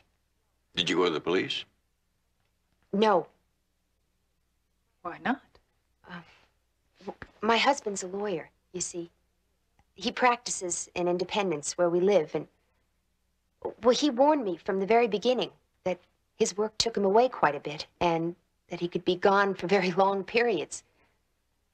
Go on, Miss McLean. Well, when I hadn't heard from him for quite a while, I had to go to the bank, and I checked my safety deposit box, and my jewels were missing. How much were your jewels worth? Oh, about $65,000. Mr. Jones, I don't want to go to the police.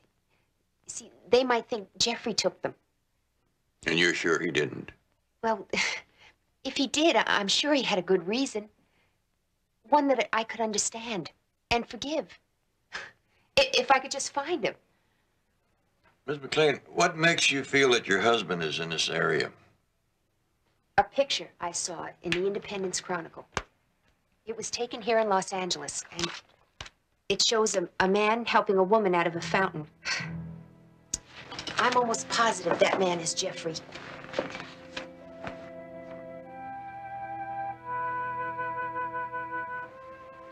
Must have been taken during a heat wave. You're almost positive that this man is your husband. Well, Jeffrey has a mustache and his sideburns are longer. But aside from that... Mr. Jones, will you please help me find him?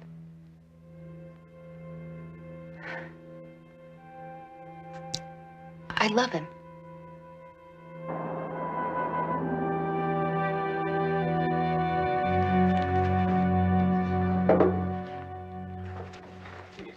this. Would you look? You like it? Do I like it? It's beautiful. But when did you find the time to do this? Well, those afternoons that you couldn't reach me, I was talking to the decorator. Promised to have it ready by the time we got back from our honeymoon. It's your wedding present. You know something? I don't deserve you. I agree 100%. However, love is blind, and to the victor belongs the spoils. Congratulations, Charles. Thank you. I would have been at the wedding, but I hate to see a grown man cry, especially myself. We missed you. Like a dog misses fleas. No, we did, really, and you're going to have to make it up to us by coming to dinner tonight. All right? Nothing fancy, just a few close friends. Well, if you put it that way, how can I refuse? You can't.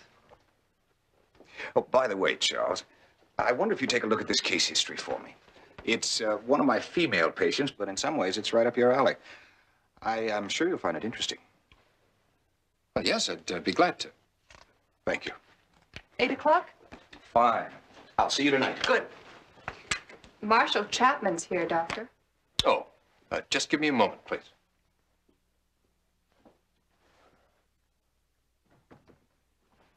Well, honeymoon's over. Oh, no. You're wrong, Doctor. It's just beginning.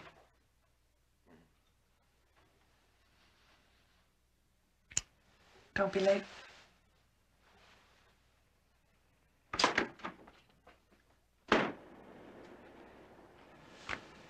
Okay, honey, good. Hold it. Good. Give me some more profile. That's good. Good. Terrific. Good. A little bit more. That's good. Come toward me. Good girl. Good. That's it. Hold on to that. Good. Oh, that's wonderful. Hold that. Hold that. Work on that. Work on that. That's good. That's fabulous. Okay, honey, let's go. Why don't you get out that schmata, Interesting the way they take all those poses. Hi, Mr. Jones. That's why they're called models. Why they look so angry? Well, this is high fashion. More expensive the outfit, the angrier the model. I guess the way this young lady is smiling, this bikini must cost next to nothing. Oh, is this the photograph you wanted to see me about? Yeah, the paper said you took it. Yeah, that's right. Not bad, huh? Seems she had this impulsive urge to cool off. And you just happened to come by with your camera. Well, okay, it was posed. What about the man? No, that part was impulsive. He just stepped out of the crowd and gave her his hand. Oh, and you know who he was? Never saw him before. Could he have been a friend of the model? It's very possible. They usually have a lot of friends. If I wanted to find her, how would I go about it? Well, you could try Bernice's modeling agency. Just show Bernice the picture. Thanks. It was a perfectly marvelous honeymoon, except for the night that Charles sneaked out on us. Oh, wow. Oh, he said he was going away on business, but I think he just got tired of my company. He was gone for nearly 4 hours. You better explain yourself, Charles. Well, there was some mix-up at the, at the express office about a piece of luggage that I had sent up. And, you know, on the way back to the lodge, I managed to get the car stuck in a snowdrift. I nearly froze to death trying to shovel that thing out. Oh, no wonder she doesn't believe you. Where did you find a shovel, Charles? It was a rental car. There was a shovel in the trunk. Oh. It's the truth, so help me. You believe me, don't you, darling? Oh, yes. Sure. Spare a few minutes, Charles? Yeah, sure. Come on, we'll go in the den. Why don't we toast our lovely hostess? Oh, thank you. Here's to you. Charles, I was hoping you had time to look over that case history I left you. Yes, I did. And I found it very interesting, too. David, would you like a cigar? No, thank you. I've been seeing her for almost 3 years now. And as you saw in the report, she's made excellent progress. Yes, she has. Excellent. And yet, I just can't seem to help her over this terrible fear she has that someone's going to take her child away from her. Now, that's what I wanted to talk to you about. The child? No, the woman. Charles, I know you must be familiar with the work of your friend, Leslie Krebs. Yes, of course. And you buy Krebs's theory of the parent-child relationship? No, I don't. Not totally. And I've even told him that. However, I think that in time, Krebs is going to alter his attitude toward adolescent compensation. He's going to? Charles, Krebs is dead. No. No, I didn't know that. That must have happened while I was in New Guinea. Look, you were in New Haven last spring, weren't you? I was, but, well, that's when it happened. Krebs died in April. Now, surely you must have heard. I understood the two of you were very good friends. I was out of touch for a few weeks, preparing for my return, but, no, I just can't understand how I missed it. I don't either. Well, it's sad. However, David, I think you and I ought to go back and join the others. One must not ignore a new bride. That's the first law of marital psychology, Doctor.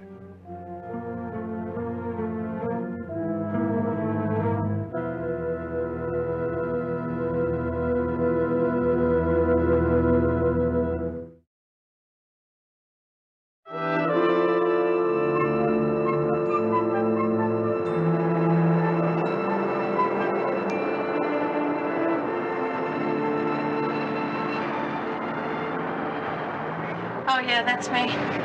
But I really don't like doing that kind of work, you know? I bet you're an actress. How did you know? Did you see me in Feet of Death? I'm afraid I missed that one. Oh, that's too bad. I had a featured part in that one. I played a karate expert. That's why I like to keep in shape. You know, you never know when a good part's gonna come along. Are you in the business? I'm in the private detective business. My name is Barnaby Jones. Oh. Well, what'd you want to see me about? The man in this picture, you a friend of yours? Oh, yeah, Chuck. Sure, I remember him. Chuck. You don't have to remember his last name. Dickens. Chuck Dickens. Chuck Dickens. Well, that would make his Christian name Charles. Charles Dickens? Hey, yeah. That's the same as that famous inventor, isn't it? Charles Dickens was a writer. Screenwriter? Now, I think he had his work done by the time the movies came along, but a couple of his books made it. Oh. I knew he was in show business. What does Chuck do for a living? Well, he was the kind of guy that asked a lot of questions. But he didn't give many answers. It's funny how much he learned about me, but I swear I hardly knew him. Have you seen him lately?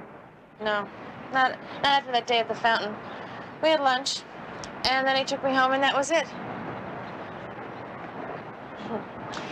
To tell you the truth, he did ask to see me again, but I turned him down.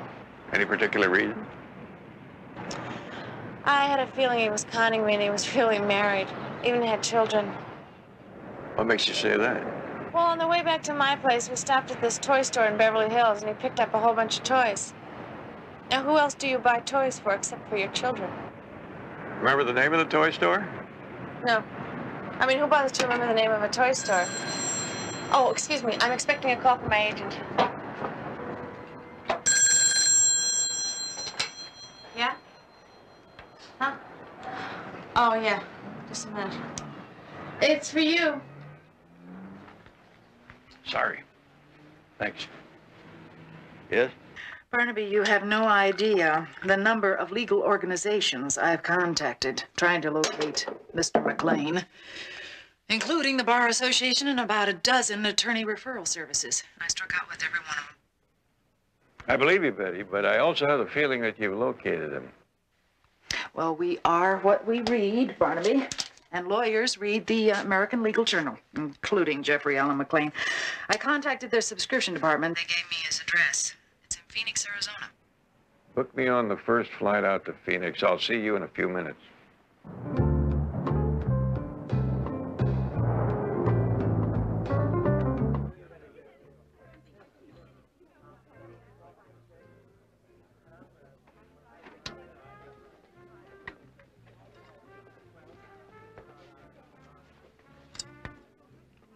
David! I was at the bar and I saw you sitting here. Well, I'm having lunch with Charles. Please sit down. Well, just for a minute. Well, here's to happiness. That's the saddest toast to happiness I think I've ever heard. something wrong? I don't know. Vanessa, what do you know about Charles? He's my husband. Yes. But what do you really know about him? I mean, up until a few months ago, you didn't even know he existed. Well, you hadn't introduced me to him yet. I didn't know him myself until he moved into the building. And if I thought you were going to fall in love with him, I wouldn't have introduced you at all. Oh, David. That's what's bothering you. Maybe that's part of it. Now, there's more, though. Listen, from everything I've been able to learn, Charles was devoted to his research on the primitive children of New Guinea. Now, he used to go into the jungle and stay there for years at a time. So? So why this sudden change? From a jungle in New Guinea to a fancy office in Beverly Hills, treating children whose idea of roughing it is camping out in the backyard next to the pool. Now, it doesn't make sense. Maybe I can explain it to you, David. Hi. Hey, I'm sorry I'm late. No, it's okay. We're having a terrific time here. Oh, say, would you bring me a scotch and soda? Anyone else? No. Okay. Now, to answer your question, David, it's really quite simple. After 10 years of living in the jungles of New Guinea, I thought it was time to go to work. Time to put my theories to the test. You know yourself, research doesn't mean a thing unless it's got some kind of practical application. And I'm here to tell you that a lot of the things that I learned from my so-called primitive children have proved invaluable with my more civilized patients. As for the fancy office, well, after spending all those years in a thatch hut, I thought I'd like to see how the other half was living. I should have known better than to ask. Touché. And enjoy your lunch.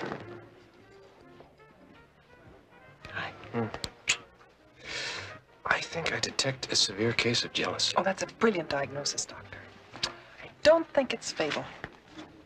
By the way, I've got a surprise for you. We've been invited to a very fancy dinner party next week. Oh. They're the parents of one of my young patients. Now, they're very socially prominent, so you're going to have to go out and buy yourself a brand new dress for the occasion. Oh, well, you don't have to twist my arm. If you want, I can even flaunt my fancy heirloom necklace. What necklace? Well, my grandmother gave me. I will. The next time I'm in town, I'll go to the safety deposit box. Sure, if you like. Well, why not? As my grandmother said, what's the point of having a $300,000 emerald necklace if you can't flaunt it? You decided what you'd like to order? I haven't had time to look. Well, I know what I want.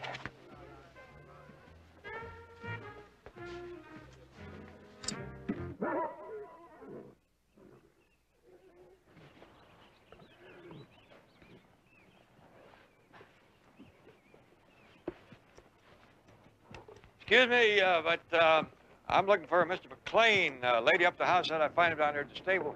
Yeah, I'm McLean. Oh, Jeffrey Allen McLean? That's right. McLean, I'm looking for is a lawyer. Well, so far you're batting 1,000. Only I'm a lawyer turned cowboy. I haven't practiced in several years, and my ulcers haven't missed a single day of it. Come on. You practice in Independence, wasn't it? Yeah, about 100 miles from there. A little place called Eastfield. What's this all about, anyway? My name is Barnaby Jones. I'm a private investigator. I was hired to locate a man named Jeffrey Allen McLean. Yeah? But you're not the right one. What do you mean, just a coincidence? Whole barrel full of them. Thank you. You familiar with the man in this picture? Well, I'm not sure. There's something about this guy, though. And there was a guy. Now, but this other fellow had a mustache, and he had longer sideburns. About a year ago, a guy approached me. He wanted me to buy, some oil stock. His name was Fillmore, and I remember this guy, because the stock looked pretty good, you know, but there was just something about him that, I don't know, just didn't. What particular way? Well, I don't know, just a feeling I had about the guy. He was just too friendly. You know what I mean by that? He was very curious about my background, about my personal life. You know, he just asked a lot of questions. Kind of like you there, Mr. Jones. That's all in a day's work. What kind of questions did he ask you? Like some water? No, thanks.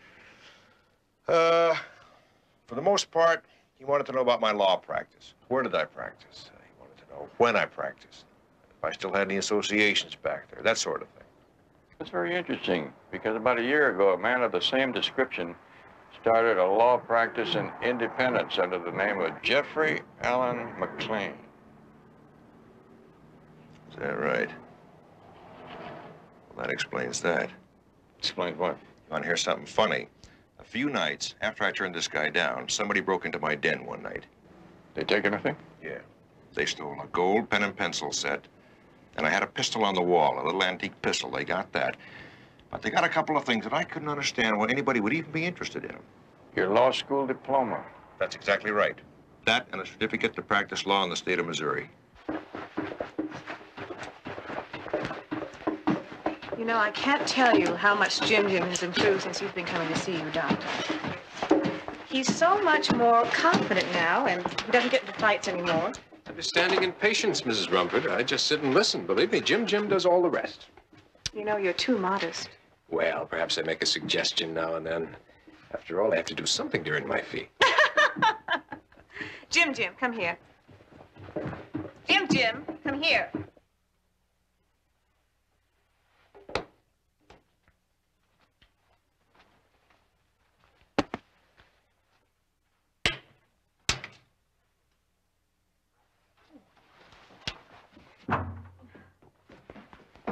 Well, goodbye. It's been a long day. Yes, for both of us. Why don't you go on home?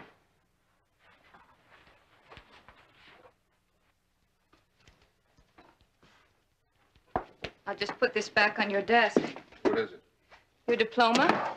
Dr. Bellman stopped by today while you were out to lunch and wanted to know what university you graduated from. I wasn't sure, so I checked your diploma. Did he say what he wanted to know for? No, but I didn't think you'd mind. Oh, of course not. See you tomorrow. Good night.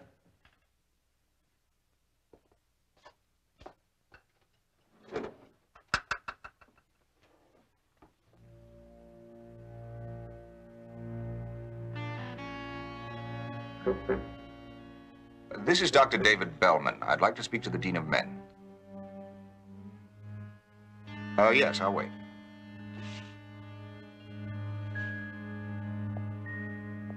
Hello. Oh, he's not. Well, do you know what time he will be there? I see. Well, I wanted to talk to him about a past student of his there, Dr. Charles Kohlmeyer. Yes. Yes, I see. All right. I'll call back in the morning then.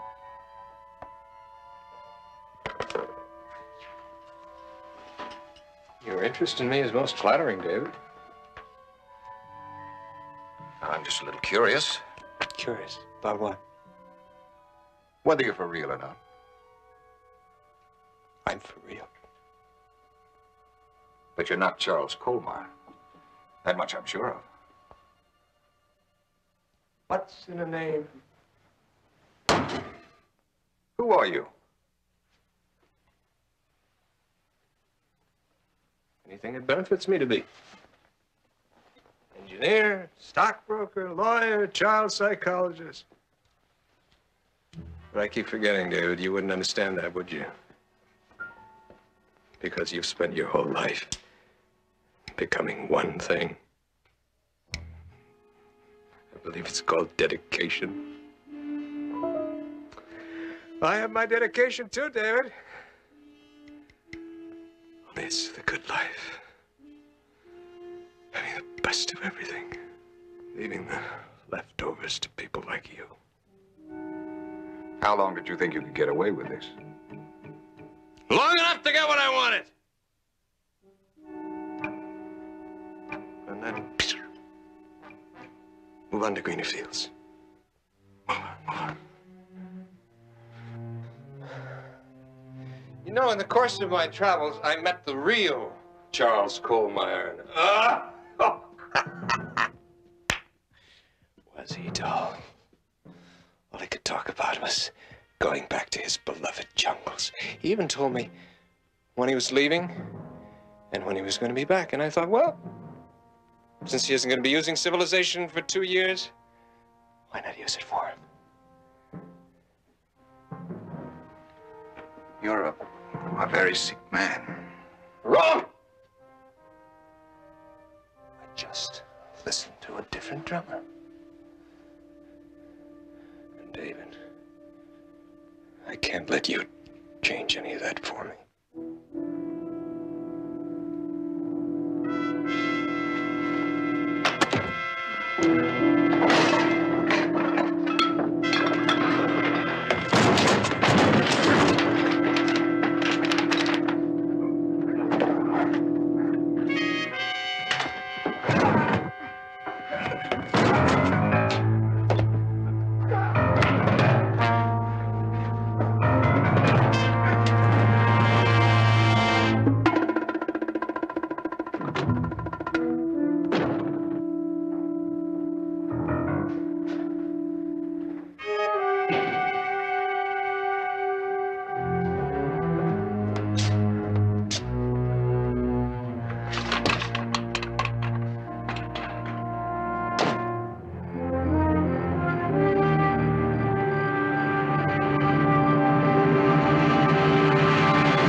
Operator? Help! My name is Dr. David Bellman. There's been an accident. I drove my car off the road. Nichols Road. Nichols near Sunrise Crest. Get me an ambulance. Please. Hurry. Please. Hello? Hello, this is the operator. Hello? Hello? Hello? Operator, this is the operator.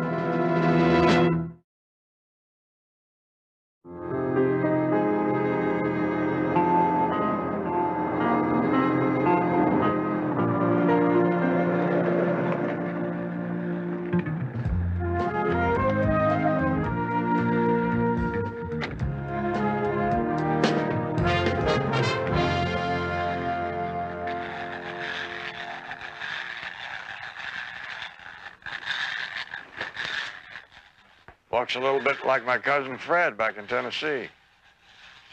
That's after he's gotten into Cousin Buell's corn liquor. You say so. Something I can help you with? Well, I certainly hope so.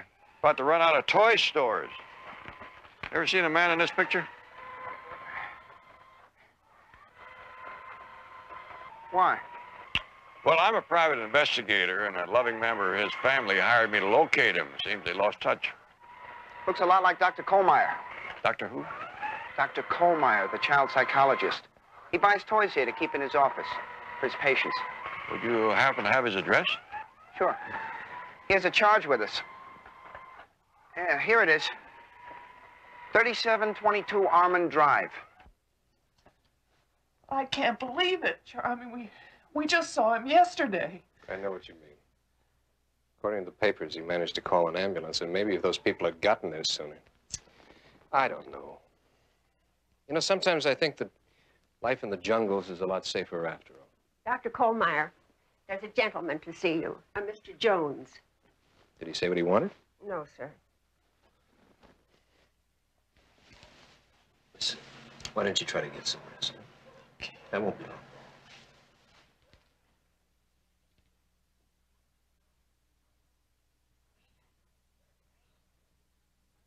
Dr. Kohlmeyer, I'm Barnaby Jones. I feel kind of like the football player that ran 80 yards for a touchdown in the wrong direction. What is it you want? Well, I'm a private investigator, and I was hired to find a missing husband. I see. Well, what has that got to do with me? Well, my client saw this picture in the paper, and she thought, well, that is you in the picture, isn't it? Yes, but... But you're not my client's husband. That's what I mean when I speak of running the wrong way. My client's husband's name is Jeffrey McLean. He's a lawyer from Independence. Then why are you here talking to me? Well, mostly to satisfy my client. You see, she's almost positive that the man in the picture and her husband are one and the same.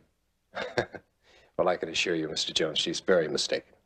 Well, that's what I tell her. But were you ever in Independence, Doctor? No, I'm afraid not. And I'm certainly not a lawyer. I'm a child psychologist. And before moving to Los Angeles, I spent most of my time on the East Coast and in New Guinea. However, if you'd like some proof of that. Oh, no, that wouldn't be necessary. Well, then, if you've no other questions, Mr. Jones, I'm really very busy today. Well, thank you. I understand. And I'm sorry I've taken up so much of your time. We all have our jobs to do.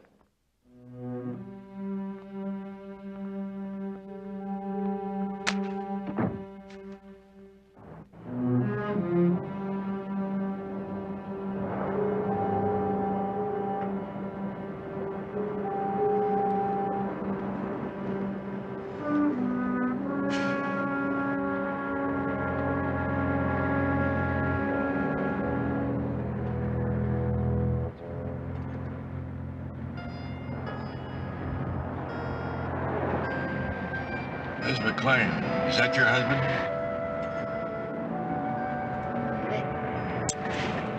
It looks like him. I'm not sure. If I could just get a closer look. You feel up to going inside?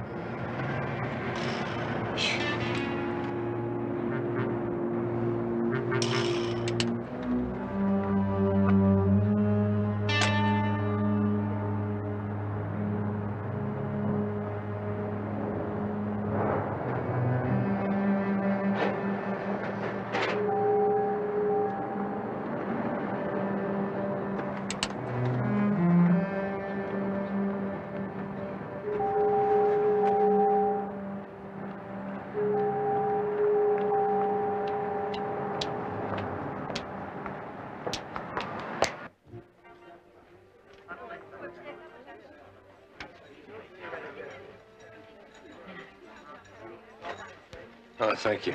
I'll order in a few minutes, Tony.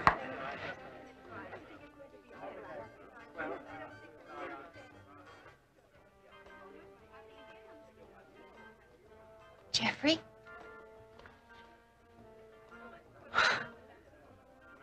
I've missed you so much. Jeffrey, I'm afraid that there's been some mistake. I was so worried about you. I kept thinking that worst possible things had happened to you. An accident, or maybe you were dead. Ma'am, I think you got me confused with someone else. Jeffrey, you remember the night you asked me to marry you? No, I don't. No, my name's Charles. Remember, you promised to love me and to take care of me for the rest of my life, and I said that's a better deal than I had just gotten on my new car. We laughed. Jeffrey, you made me feel so beautiful. You made me feel so wanted. I don't know what to tell you, Mrs. McLean. Angie McLean. No, I'm your wife. Do you really believe that, Mrs. McLean? Now look at me. Can you be certain that I'm your husband? Do we have the same face? Or the same eyes, or the same hair? Do we act the same? I'm very sorry, Mrs. McLean. You're a pretty woman and you flatter me, but on my honor, I'm not your husband. I've never seen you before in my life. No.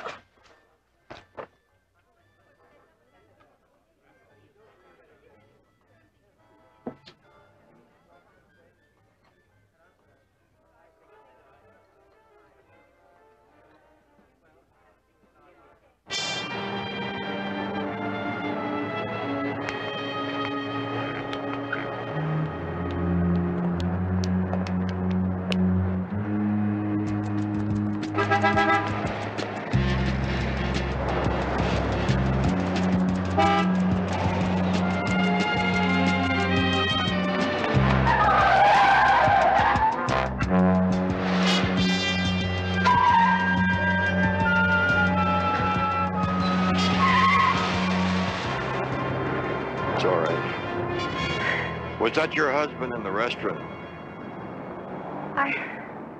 I think so. Would you swear to that in court? You may have to. He seems so different. Ms. McLean, would you swear that was your husband? No.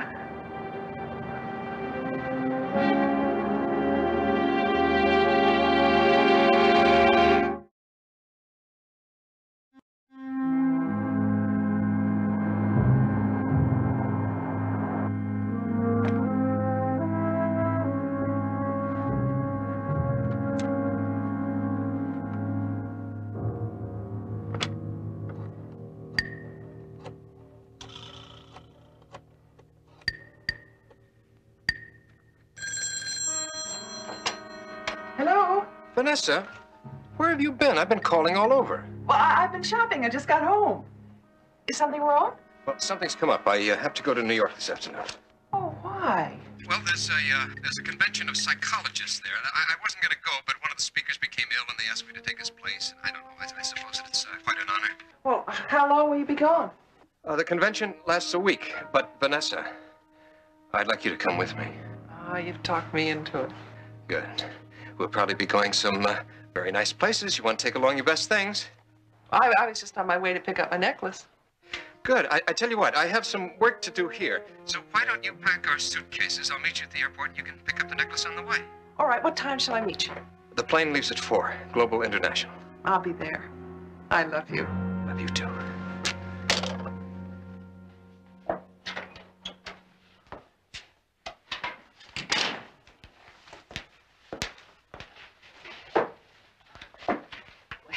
Here's our marriage license, Mr. Jones.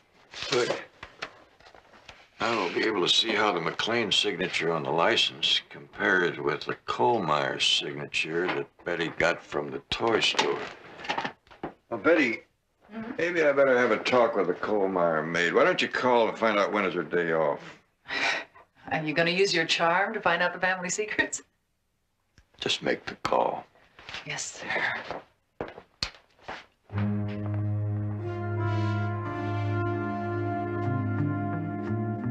He was obviously trying to disguise his handwriting. But there are similarities in these two E's. Same height, same slant. That proves he's my husband. Well, I'm no expert, but I know where I can find one. Barnaby, I just talked to the Kohlmeyer maid. Yes? Well, according to her, Charles Kohlmeyer is scheduled to leave for New York on a 4 o'clock plane. What about his wife? She left 15 minutes ago to be with her husband at the airport.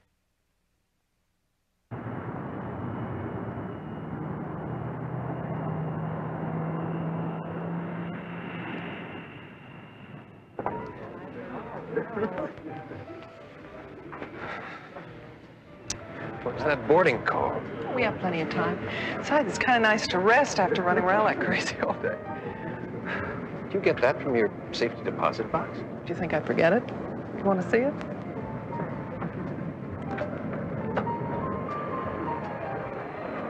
Passengers for Global International's Flight 361 to New York City may now board at Gate 12. It's us.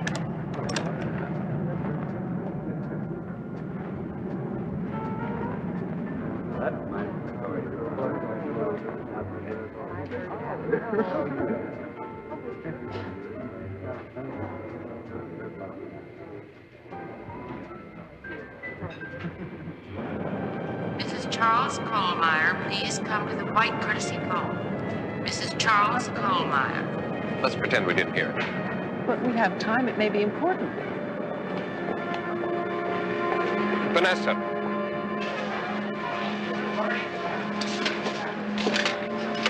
This is Mrs. Kohlmeyer. Dad. Oh, I'm so glad you got my message.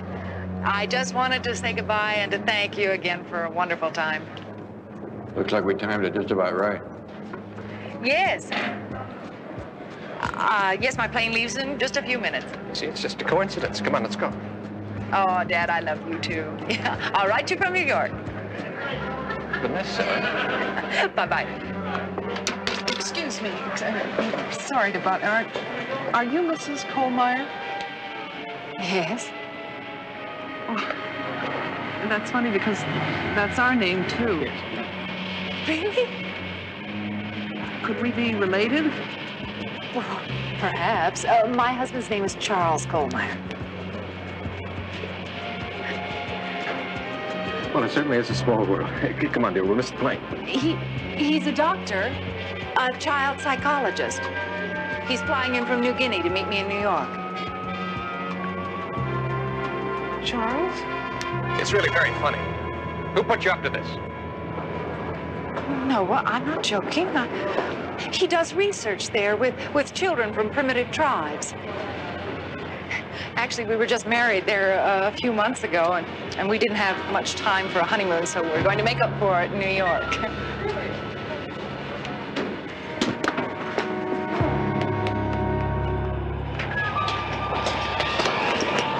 It's all over.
Oh, Mr. Jones. Hi. Hi. Betty told me I'd find you here. Yes. Well, we thought we'd get together and talk. We seem to have so much in common. Mr. Jones, did you learn anything about her? Yeah, quite a bit. His real name is Stanley Ricklin. He spent some time in prison about 7 years ago. While he was there, he worked as an orderly in the psychiatric ward and also spent a great deal of time reading books.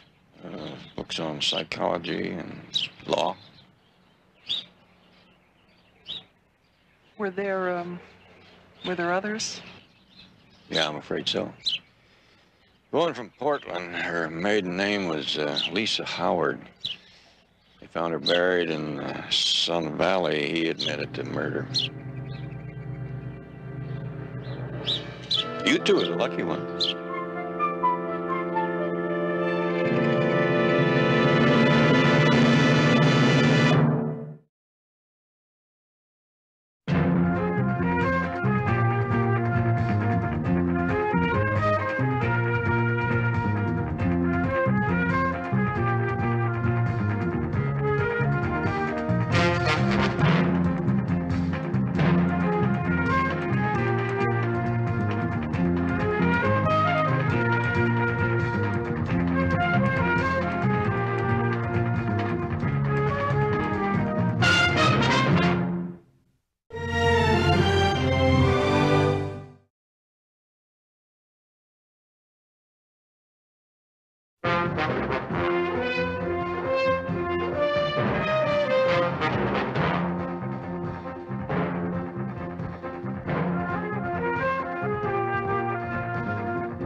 Barnaby Jones, starring Buddy Ebsen. Also starring Lee Merriweather, with guest stars Andrew Duggan, Rennie Santoni, Victor Holchak, George DiCenzo. Tonight's episode, Foul Play.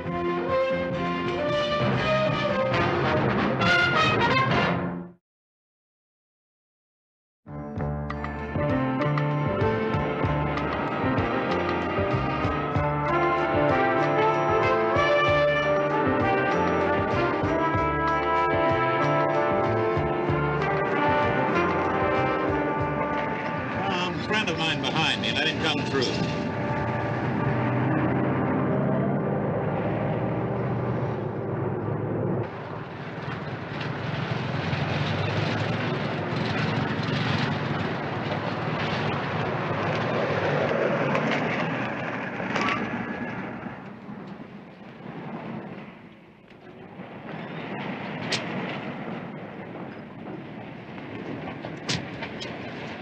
Private entrance to my office.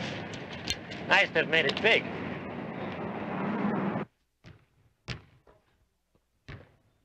Tony? They still working out?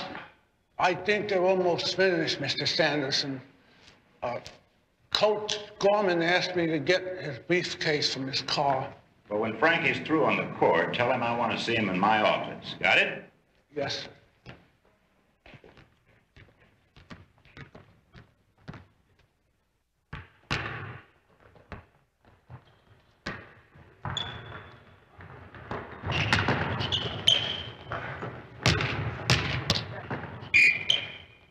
Hold it!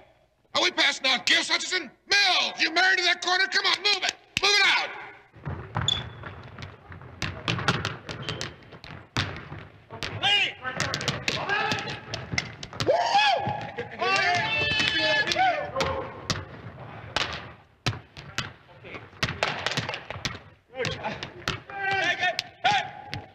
All right. That's it. 10:30 tomorrow. Frankie? I want to see you upstairs. Big Bill wants to see you, Frankie. Maybe it's important. Thanks, Tony.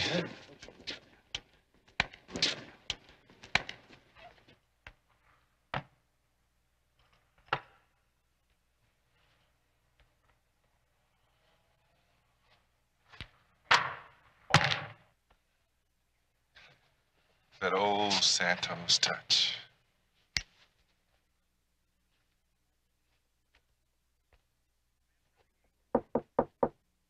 Come in, Frankie. Mr. Sanderson? Close the door. Frankie, I'm a man that levels with his players, and I expect to be treated the same way. Sure, Mr. Sanderson. In your last year at Western Pacific, you led your teammates to an unbroken string of victories leading to the championship game. You also won that game, though not by the margin people expected.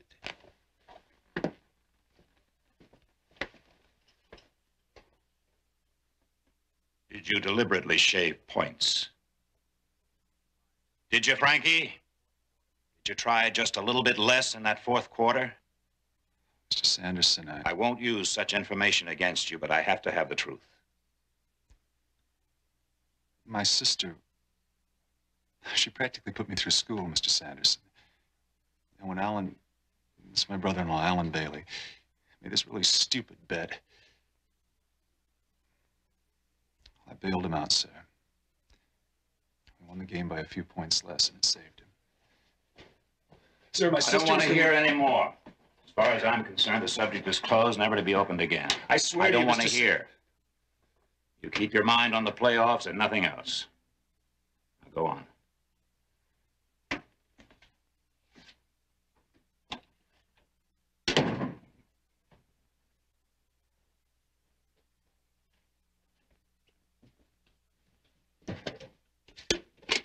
All right, Bailey. My wife's baby brother never could lie. Name what you want, and hear me clear. You cheap punk, if ever I see... Mr. Sanderson, you got it wrong. Cash isn't doing me any good. You told me you had information that could destroy my star athlete. Well, I agree you have that information. Now, how much do you want?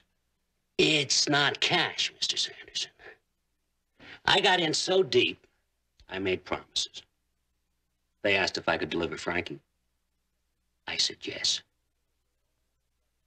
You said you could deliver your own brother-in-law to throw one of my games? I was ready to say anything. My skin on the line. Now I know I never could talk to Frankie again about shaving points.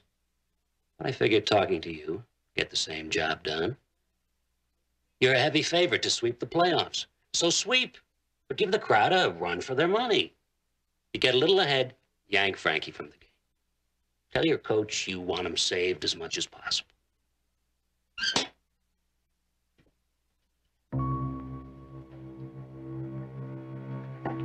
Get out of here.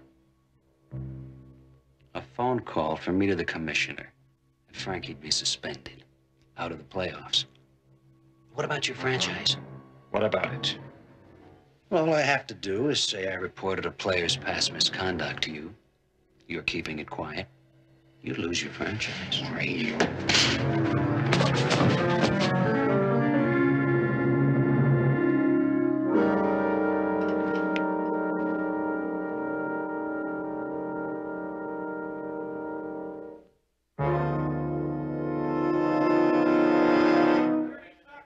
Hey, Tony, Mr. Sanderson's on the phone for you. Hello, Mr. Sanderson. Tony, when you get through in the locker room, go out and grab a bite, and then come back here at, well, make it 8 o'clock. I need a hand with something. Well, I could come over there now, mister. I don't need you now. You go have your dinner and be back here exactly at 8 o'clock.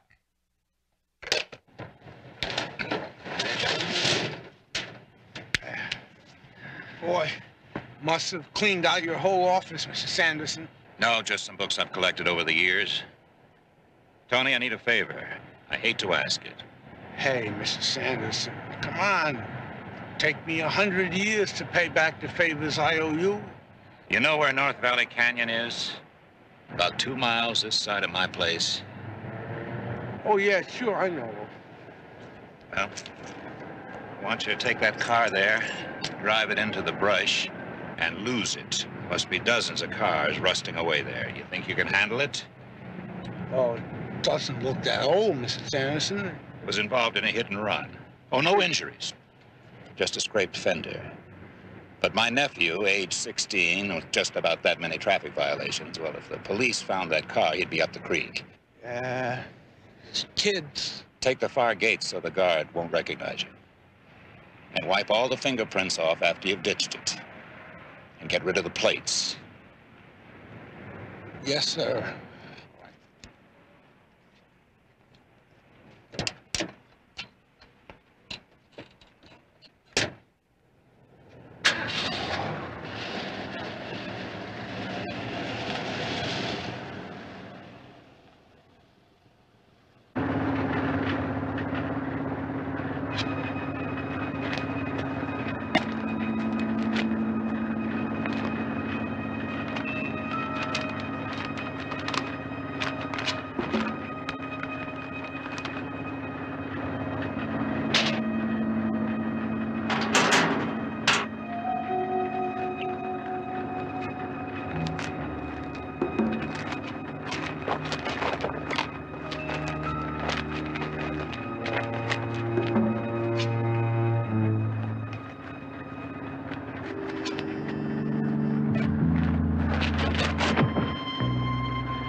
Police asked if Alan ever disappeared from home before, and I had to admit he did. Those times you took off for Las Vegas? He'd be gone for days at a time, but he would always call me. Now, it's 3 days in those phone calls for him. Any name given with the code? None. And last night, I'm positive that that car driving past this house was watching.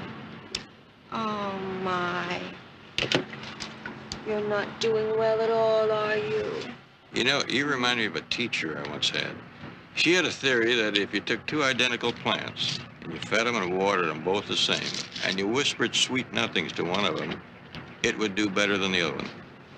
Oh, I also believe in plants being living, feeling things. Don't you, Mr. Jones? Well, I'm kind of afraid to. If I did that, I could never walk on the grass again. Hi, sis. Gosh, you know, every time I see you, these plants look better.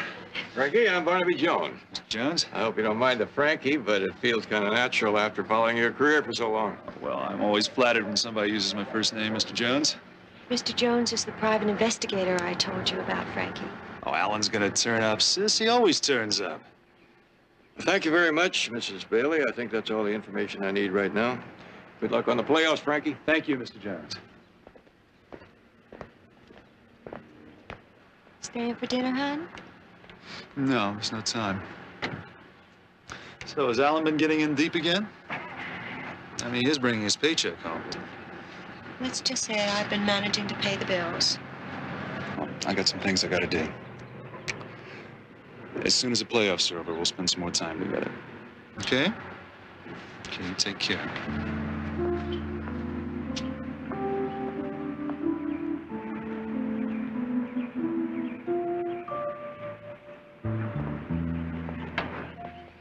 You can go right around to the patio, Frankie. He's only on the phone with reporters. Okay, thanks, Tony. I'll just be a couple of seconds.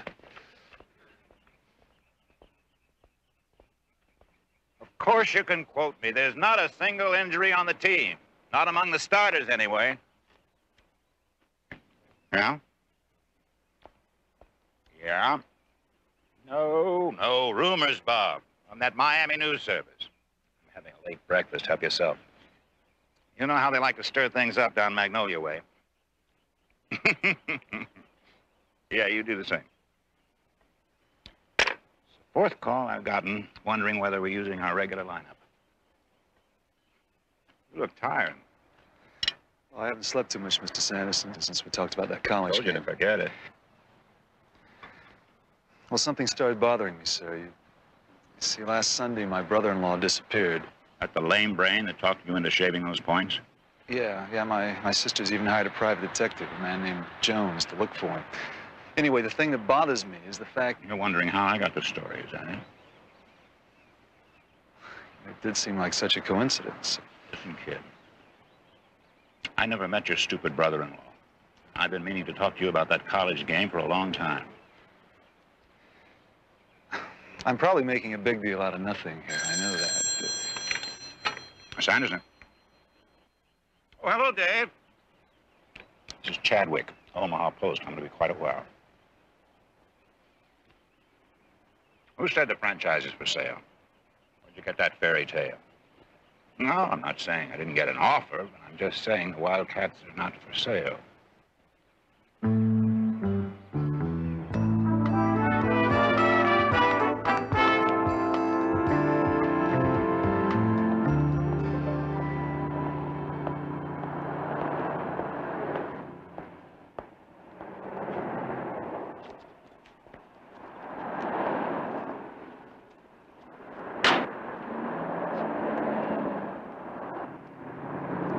Leon, last I heard of you were tending bar and you got a rap for selling to minors. Doing any better? Listen, Mr. Jones, don't remind me of that ripoff.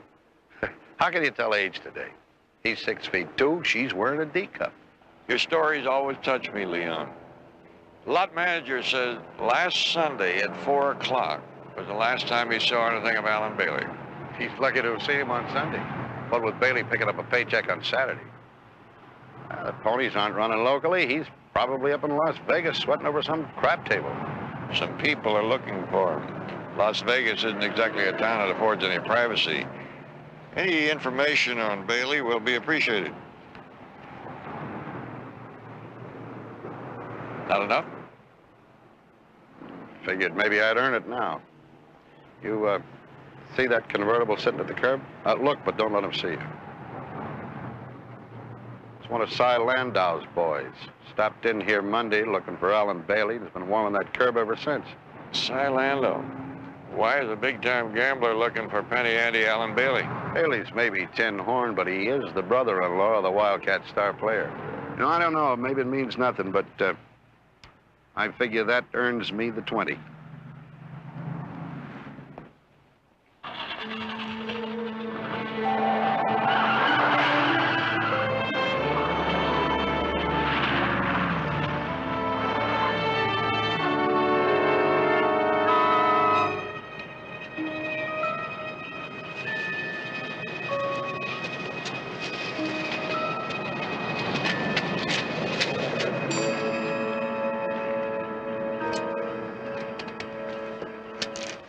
Beautiful day, huh?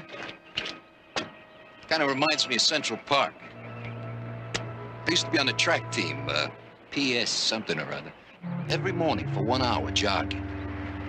Who are you? Cy Landau. That's unimportant, Frankie. Hey, listen, did your brother-in-law talk to you?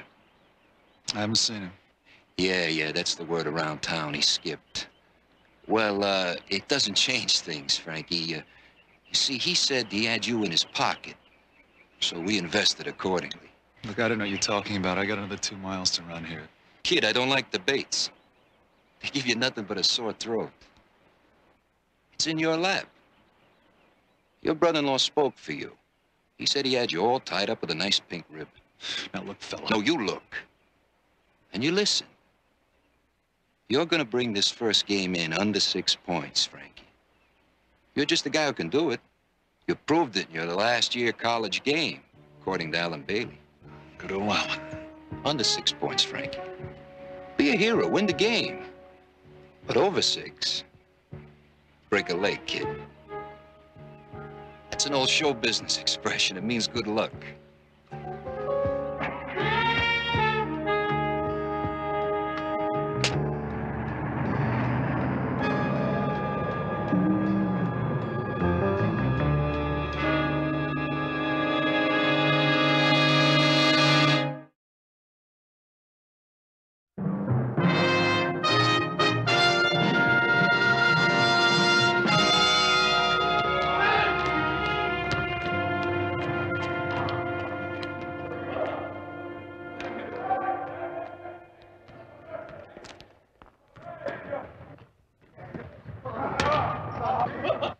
Frankie's hurrying his shots.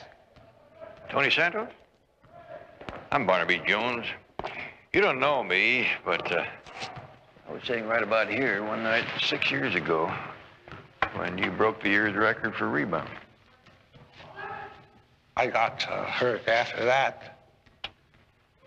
I know you're a friend of Frankie's, and I thought maybe you could help me answer a couple of questions. I'm looking for his brother-in-law, Alan Bailey. I'm not sure I ever met him. Well, maybe this would help you refresh your memory. Oh, sure. But I didn't know he was Frankie's brother-in-law. I saw him with Mr. Sanderson last, I think it was Sunday. That's it, Sunday. About what time? Well, practice breaks at 5. It was 5 o'clock. Tony, when you get the time, would you take my car over to a station and have the starter checked out? Oh, sure, I can do that right now, Mr. Sanderson. Oh, it was nice meeting you, Mr. Jones. It's my pleasure, Tony. Jones. Bill Sanderson, Mr. Jones. Oh, howdy. I heard Frankie mention that his sister had hired you to locate Al Bailey. Any luck? Well, the manager of the car lot where Bailey's been working said he hadn't seen him since 4 o'clock on Sunday, but I just heard that you'd seen him since then. Yeah, about 5 o'clock. He spent quite a few minutes in my office trying to convince me that it would be the smart thing for me to go in with him and buy the car lot he works for. Quite an operator's Mr. Bailey. Well, then I guess we can assume that Bailey left here a little after 5. He might have hung around after that, but I wouldn't know about that.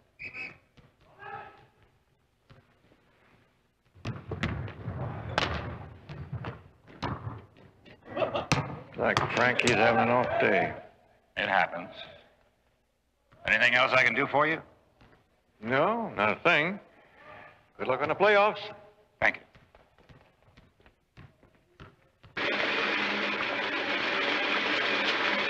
The more this guy Landau talked, the more scared I got. You know, the thing I can't get over is how Alan could tell a guy like Landau he's got me in his pocket. Brother-in-law's a jerk. He knew he couldn't produce you to square off things with Landau. That's why he's hiding out someplace. There's something you should know. I did get the information about your last college game from your brother-in-law. Al Bailey was in my office for about 5 minutes last Sunday, using the knowledge he had against you to blackmail me. So I paid him off. Mr. Sanderson, you shouldn't have done that. Sir, I would have rather gone to the commissioner myself and finished this whole thing once and for all. But your teammates would also suffer. They battled for a whole year to get into the playoffs, and then you suspended? I just wish I could come clean about all this without hurting anybody. This Barnaby Jones, your sister hired, he knows I saw your brother-in-law that Sunday. I told him Bailey was interested in a business proposition, so if Jones asked you, you might say you knew that was on his mind. I can't keep track of the number of things on Alan Bailey's mind, Mr. Sanderson. You leave Landau to me. He's bluffing. He wouldn't dare manhandle an athlete in the public eye.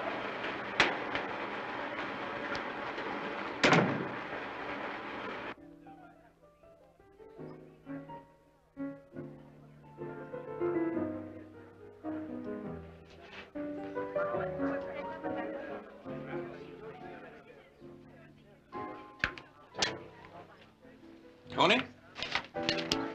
Oh, Mr. Jones. Mind if I join you? No, sit down. Hey, it's a nice place. Bet they got a picture of you somewhere on the wall. Well, it's right over the bar. They put it up my rookie year. Tony, the mystery deepens, as they say, about the disappearance of Alan Bailey. Seems he left the stadium about 8 o'clock Sunday night. That's according to the guard who was on duty who saw his car leave then. That's 3 hours after he left Mr. Sanderson's office, and I was just wondering whether you might not have seen him somewhere around the stadium, walking, talking to somebody during that time? No, I don't remember. What time do you leave the stadium? It was after 8 o'clock. I remember because I had to help Mr. Sanderson move his locker. His locker? Yes, it was full of books and things. He gave the locker to me. I have a room by the garage at his house. You know, I just can't understand why nobody would have seen Bailey during that 3 hours around the stadium. Well, maybe he wasn't in the stadium. Or maybe he just left his car while he was having dinner. I do that sometimes. I go out to Walkgate, have dinner, come back for my car. Because that way it saves time trying to find parking space over here. You know what, Tony, I never thought of that. Well, don't tell too many people. I just wish I could come up with as good an explanation of why he abandoned his car in North Valley Canyon. North Valley Canyon? Yeah, I just came from there. The police found it this afternoon. They were going over it for fingerprints. The police aren't sure it was Alan Bailey's car, though, right? Oh, yeah, they're pretty sure of that, all right. It's the same car he's been driving off that car lot where he works. A yellow Mustang.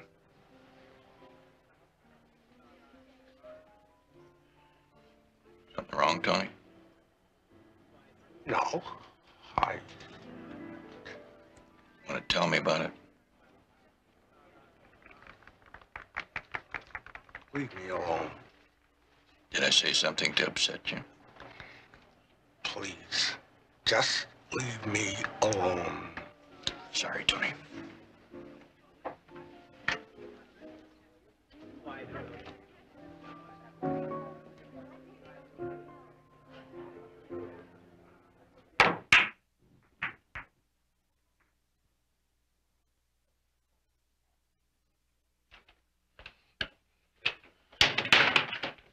You said it was your nephew's car. Mr. Jones said It was Alan Bailey's car. What else did Mr. Jones say? Just, it was Bailey's car. They found it in North Valley Canyon. Is that right? The locker, Mr. Sanderson. I keep thinking how heavy it was when we moved it from your office.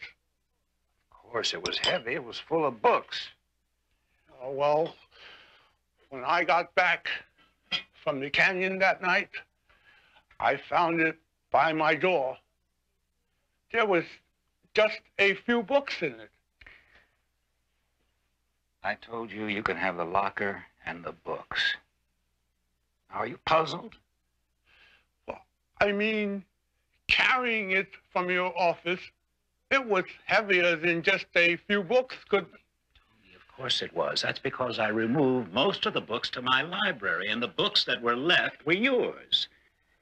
Now, come on, relax, be comfortable, have your drink, sit down. Did you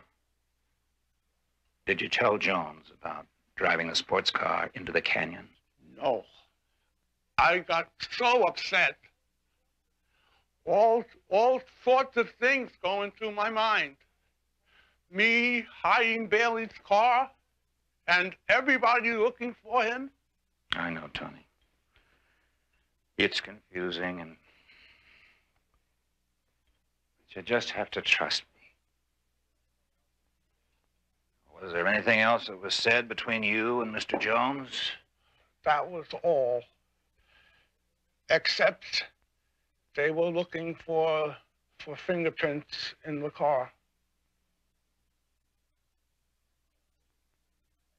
You wiped off everything that you touched, just as we discussed. Maybe. What does maybe mean? I don't remember. Maybe I forgot.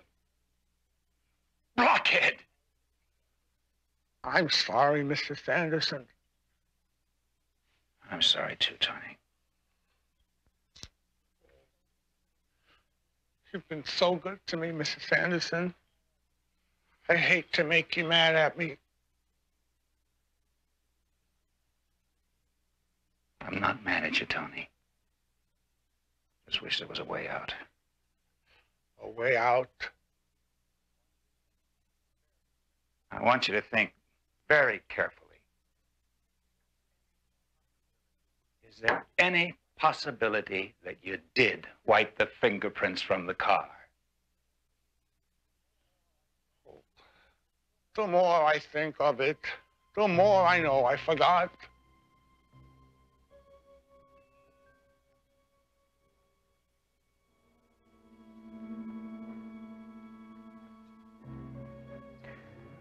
Finish your drink. Maybe we can have a game.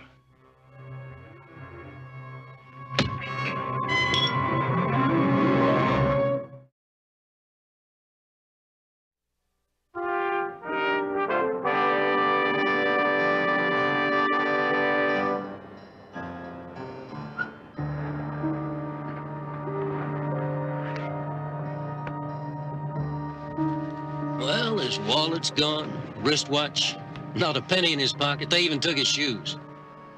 Why would Tony Santos be walking around in this part of town? I don't buy that mugging theory, Lieutenant. Give me something better. I've got to think better. You found Tony's fingerprints on Bailey's car. That means he drove it into the canyon brush. Why? That's what I'm gonna try to find out.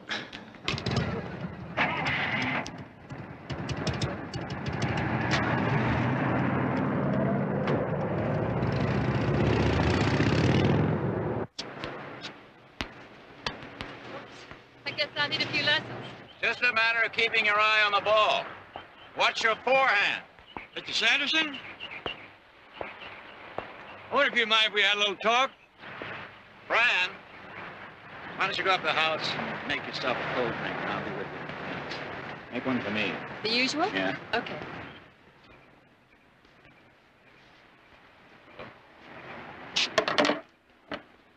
I didn't mean to break into your game. I rang the front doorbell. Well, I've given the help a few days off. What can I do for you? Well, I figured you'd be the logical one to talk to about Tony Santos. He works for you, lives here. I don't care to discuss Tony Santos. I was shocked by his death, but doubly shocked by the fact the police are trying to tie him to Al Bailey's disappearance. Yes, that is a puzzler. Mr. Sanderson, how do you account for the narrow point spread as quoted by the papers for tonight's game? Gambling doesn't interest me. Well, have you any idea why the local gamblers would be betting that your team won't look up to par tonight? Not a one. Getting back to Alan Bailey. Jones. I don't care to get back to him. But I think everything is just starting to fit together. Bailey's disappearance, Santos' death, the gamblers betting that your team won't do too well tonight. Maybe they've heard that Frankie Hampton is not so sharp in the practice sessions. I do have a guest waiting. Good luck in the game tonight.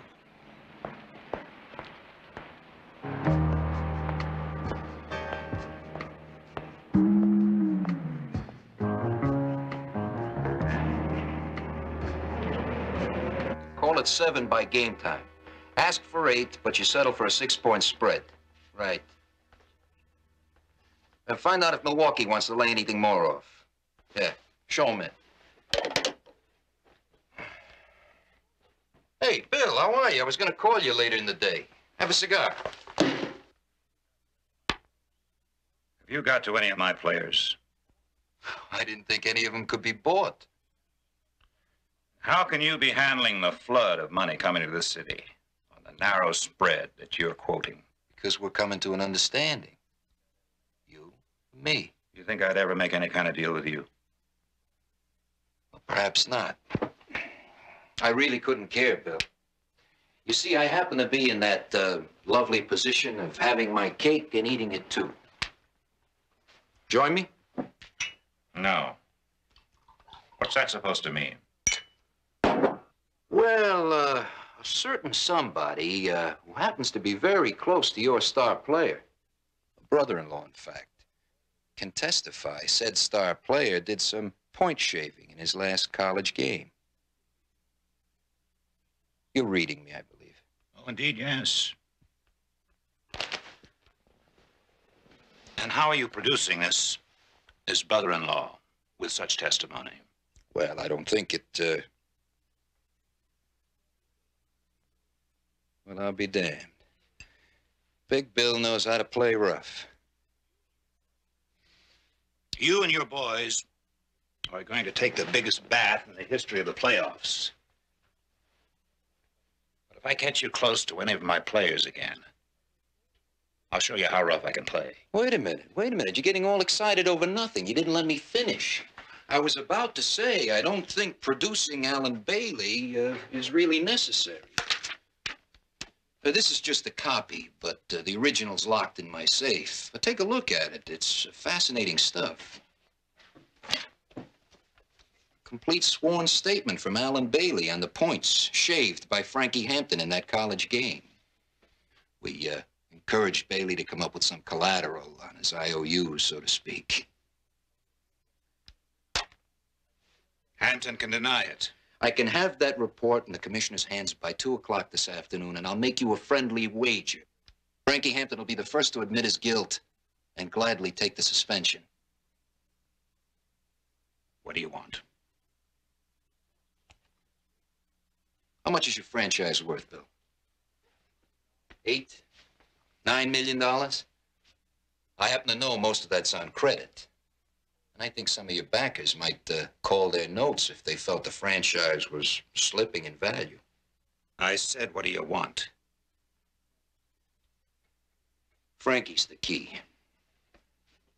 Now, you find ways to make him ineffectual tonight. Everybody knows you call the game plan. That coach of yours is a figurehead. So you tell him to press so he builds up the fouls. I mean, I could think of a dozen ways to shave that game tonight.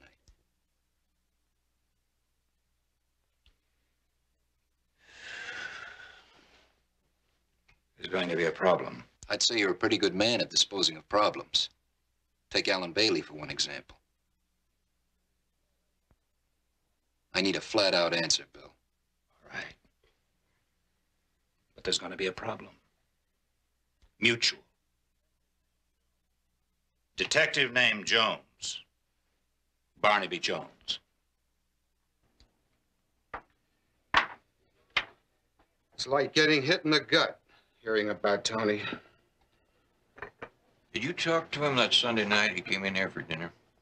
Yeah, we always had a few words. Like, what's new, like that.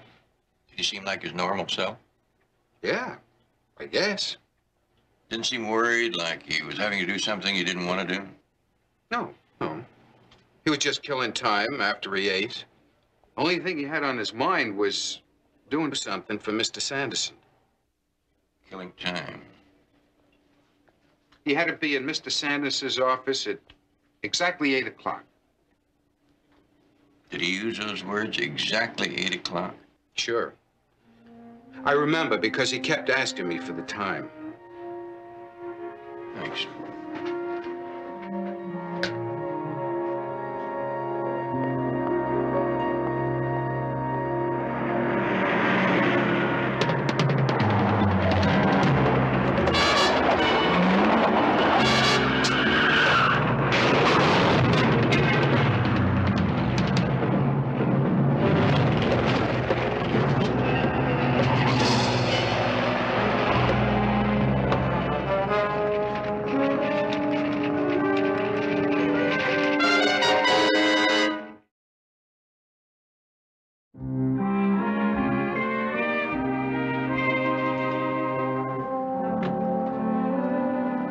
I'm sure you'll find all his things stored in the garage. I saw them moving everything from his room this morning. But Mr. Sanderson can give you more information. He's at the sports pavilion. First game's tonight. I know where Mr. Sanderson is.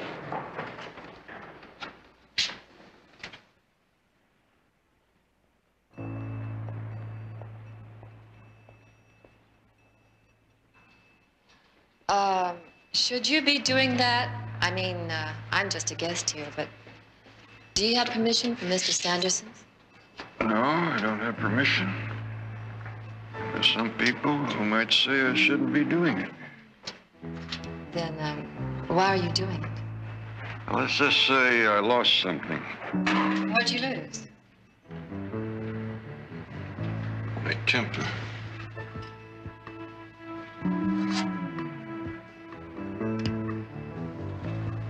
Would I sound stupid if I asked what this is all about? No, that's a perfectly logical question.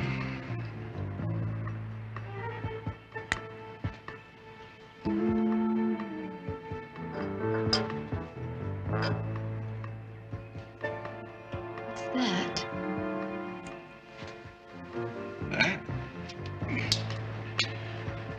In my many years in this business, I got a hunch it's something that belonged to the man I was looking for. It's called blood.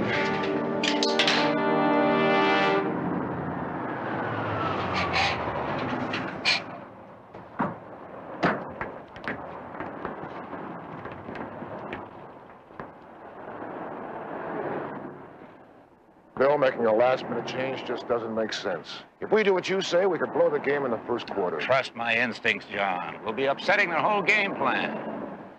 Okay.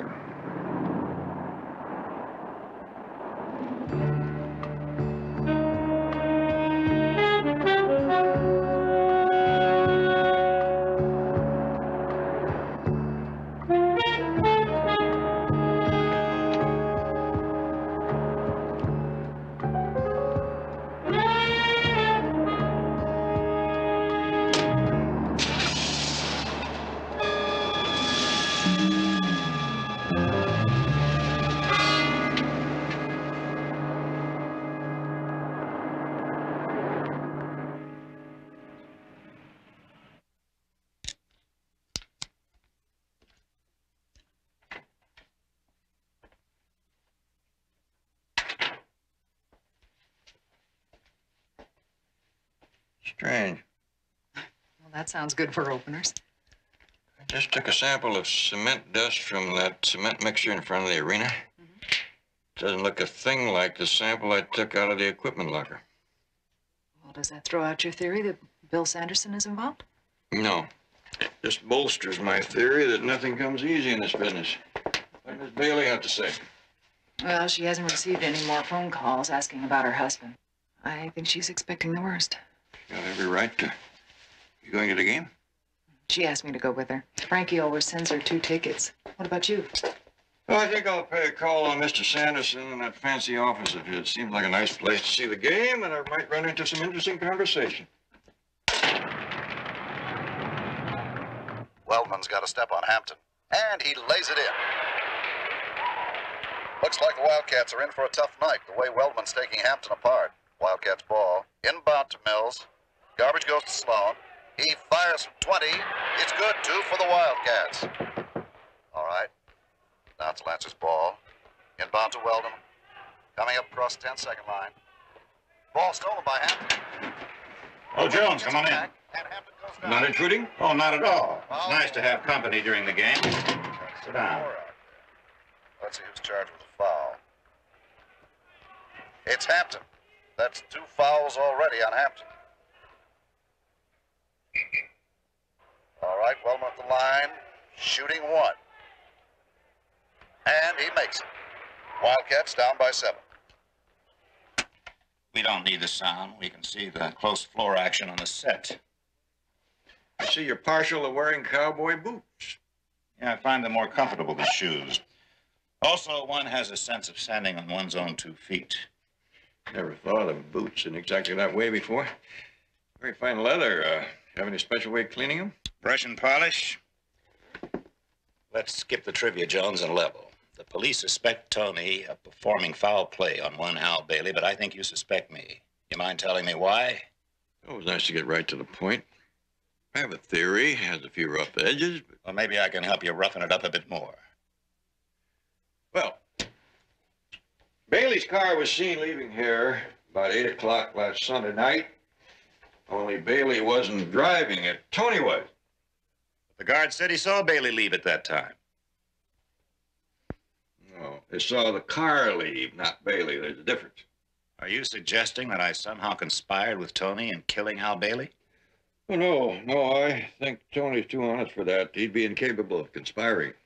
Are you suggesting, then, that I used Tony? Wouldn't be too difficult. My involvement. You got a peg to hang that hat on?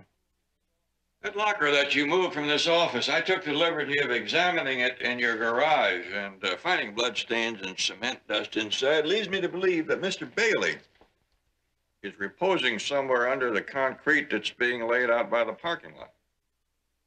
And I put him there?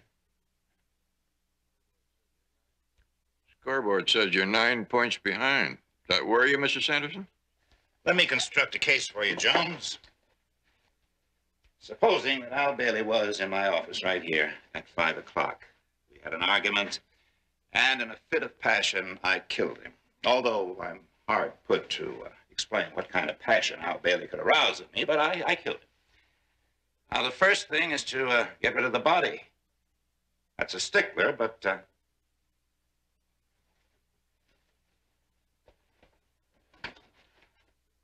the equipment locker. The plot thickens, eh, Mr. Jones? I couldn't do better myself. So I wait until dark, and then Tony helps me carry the body and the locker down to my station wagon. I tell Tony to drive Bailey's car off and dispose of it. A little stickish there. Why would Tony drive his car away without first questioning who it belonged to? We may never know that. So, Tony leaves with Bailey's car, and I'm left with Bailey's body. But not for long. I drove the wagon over to the cement mixer. I placed the body where concrete was being poured, and do some more pouring. Are we of one mind on this?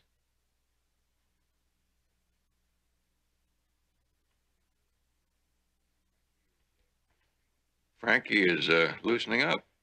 Your team's only 2 points behind now.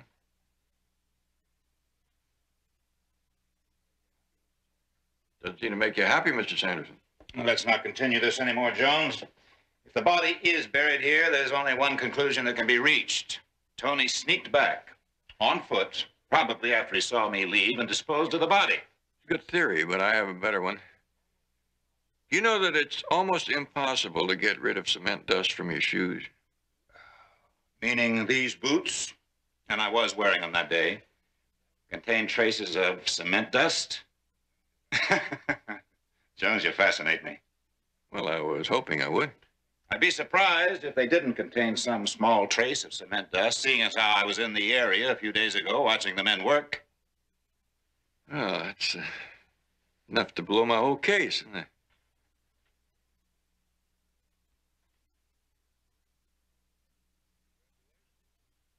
Congratulations, Mr. Sanderson. Your team has just tied the score. Jones, why don't you watch the rest of the game downstairs?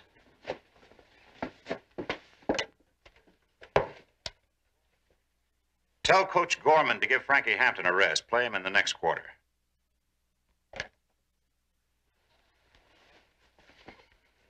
Anything else I can do for you? There's just one thing.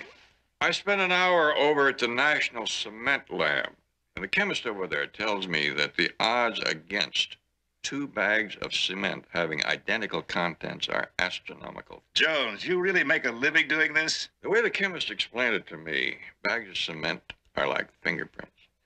1 million hands all looking alike doing the same job, but each fingerprint is just a little bit different. Jones, you are boring me.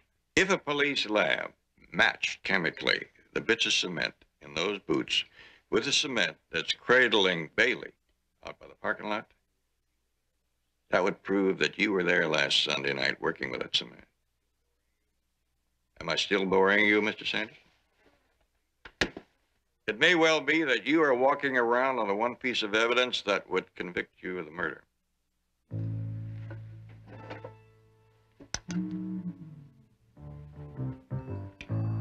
Let's continue this conversation elsewhere. You're an impulsive man, Mr. Sanderson. Through that door. Open it. Get your hands up.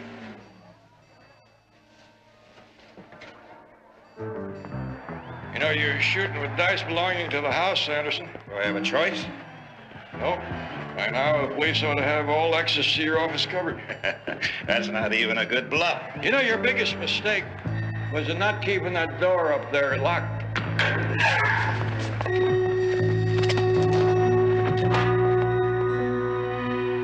Hold it! You've run out of mistakes, Sanderson. Your last one was forgetting to frisk me. I'd be willing to bet that's a lot of nonsense. Cement analysis.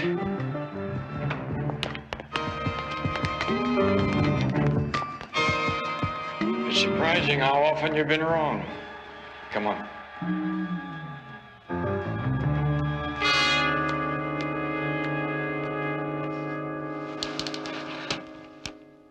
I suppose I knew all along this would be the outcome. Betty, take Miss Bailey home. Stay with her a while. Of course.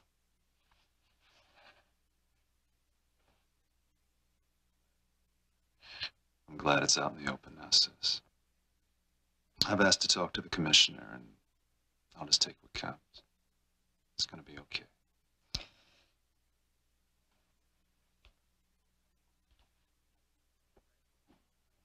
I want to thank you, Mr. Jones. I feel a lot better now, about my own situation. I'm finally relaxed. My mind's free. I think the way it goes is an easy conscience is an easy mind. Yes, sir.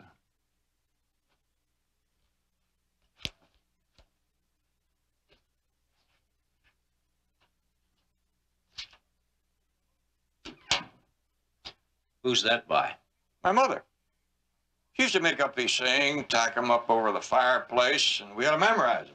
If we didn't memorize them, we didn't get any dessert. Incidentally, Lieutenant, who won the ballgame? The Wildcats by 8. How do you win these bets, Barnaby? With a crystal ball? This was an emotional bet. I was rooting for Mr. Cy Landau to wind up on the losing side of his point spread. Follow your instincts when they are pure. Another one of Mrs. Jones's over the fireplace. Well, Lieutenant, what fancy restaurant are you going to take me to today?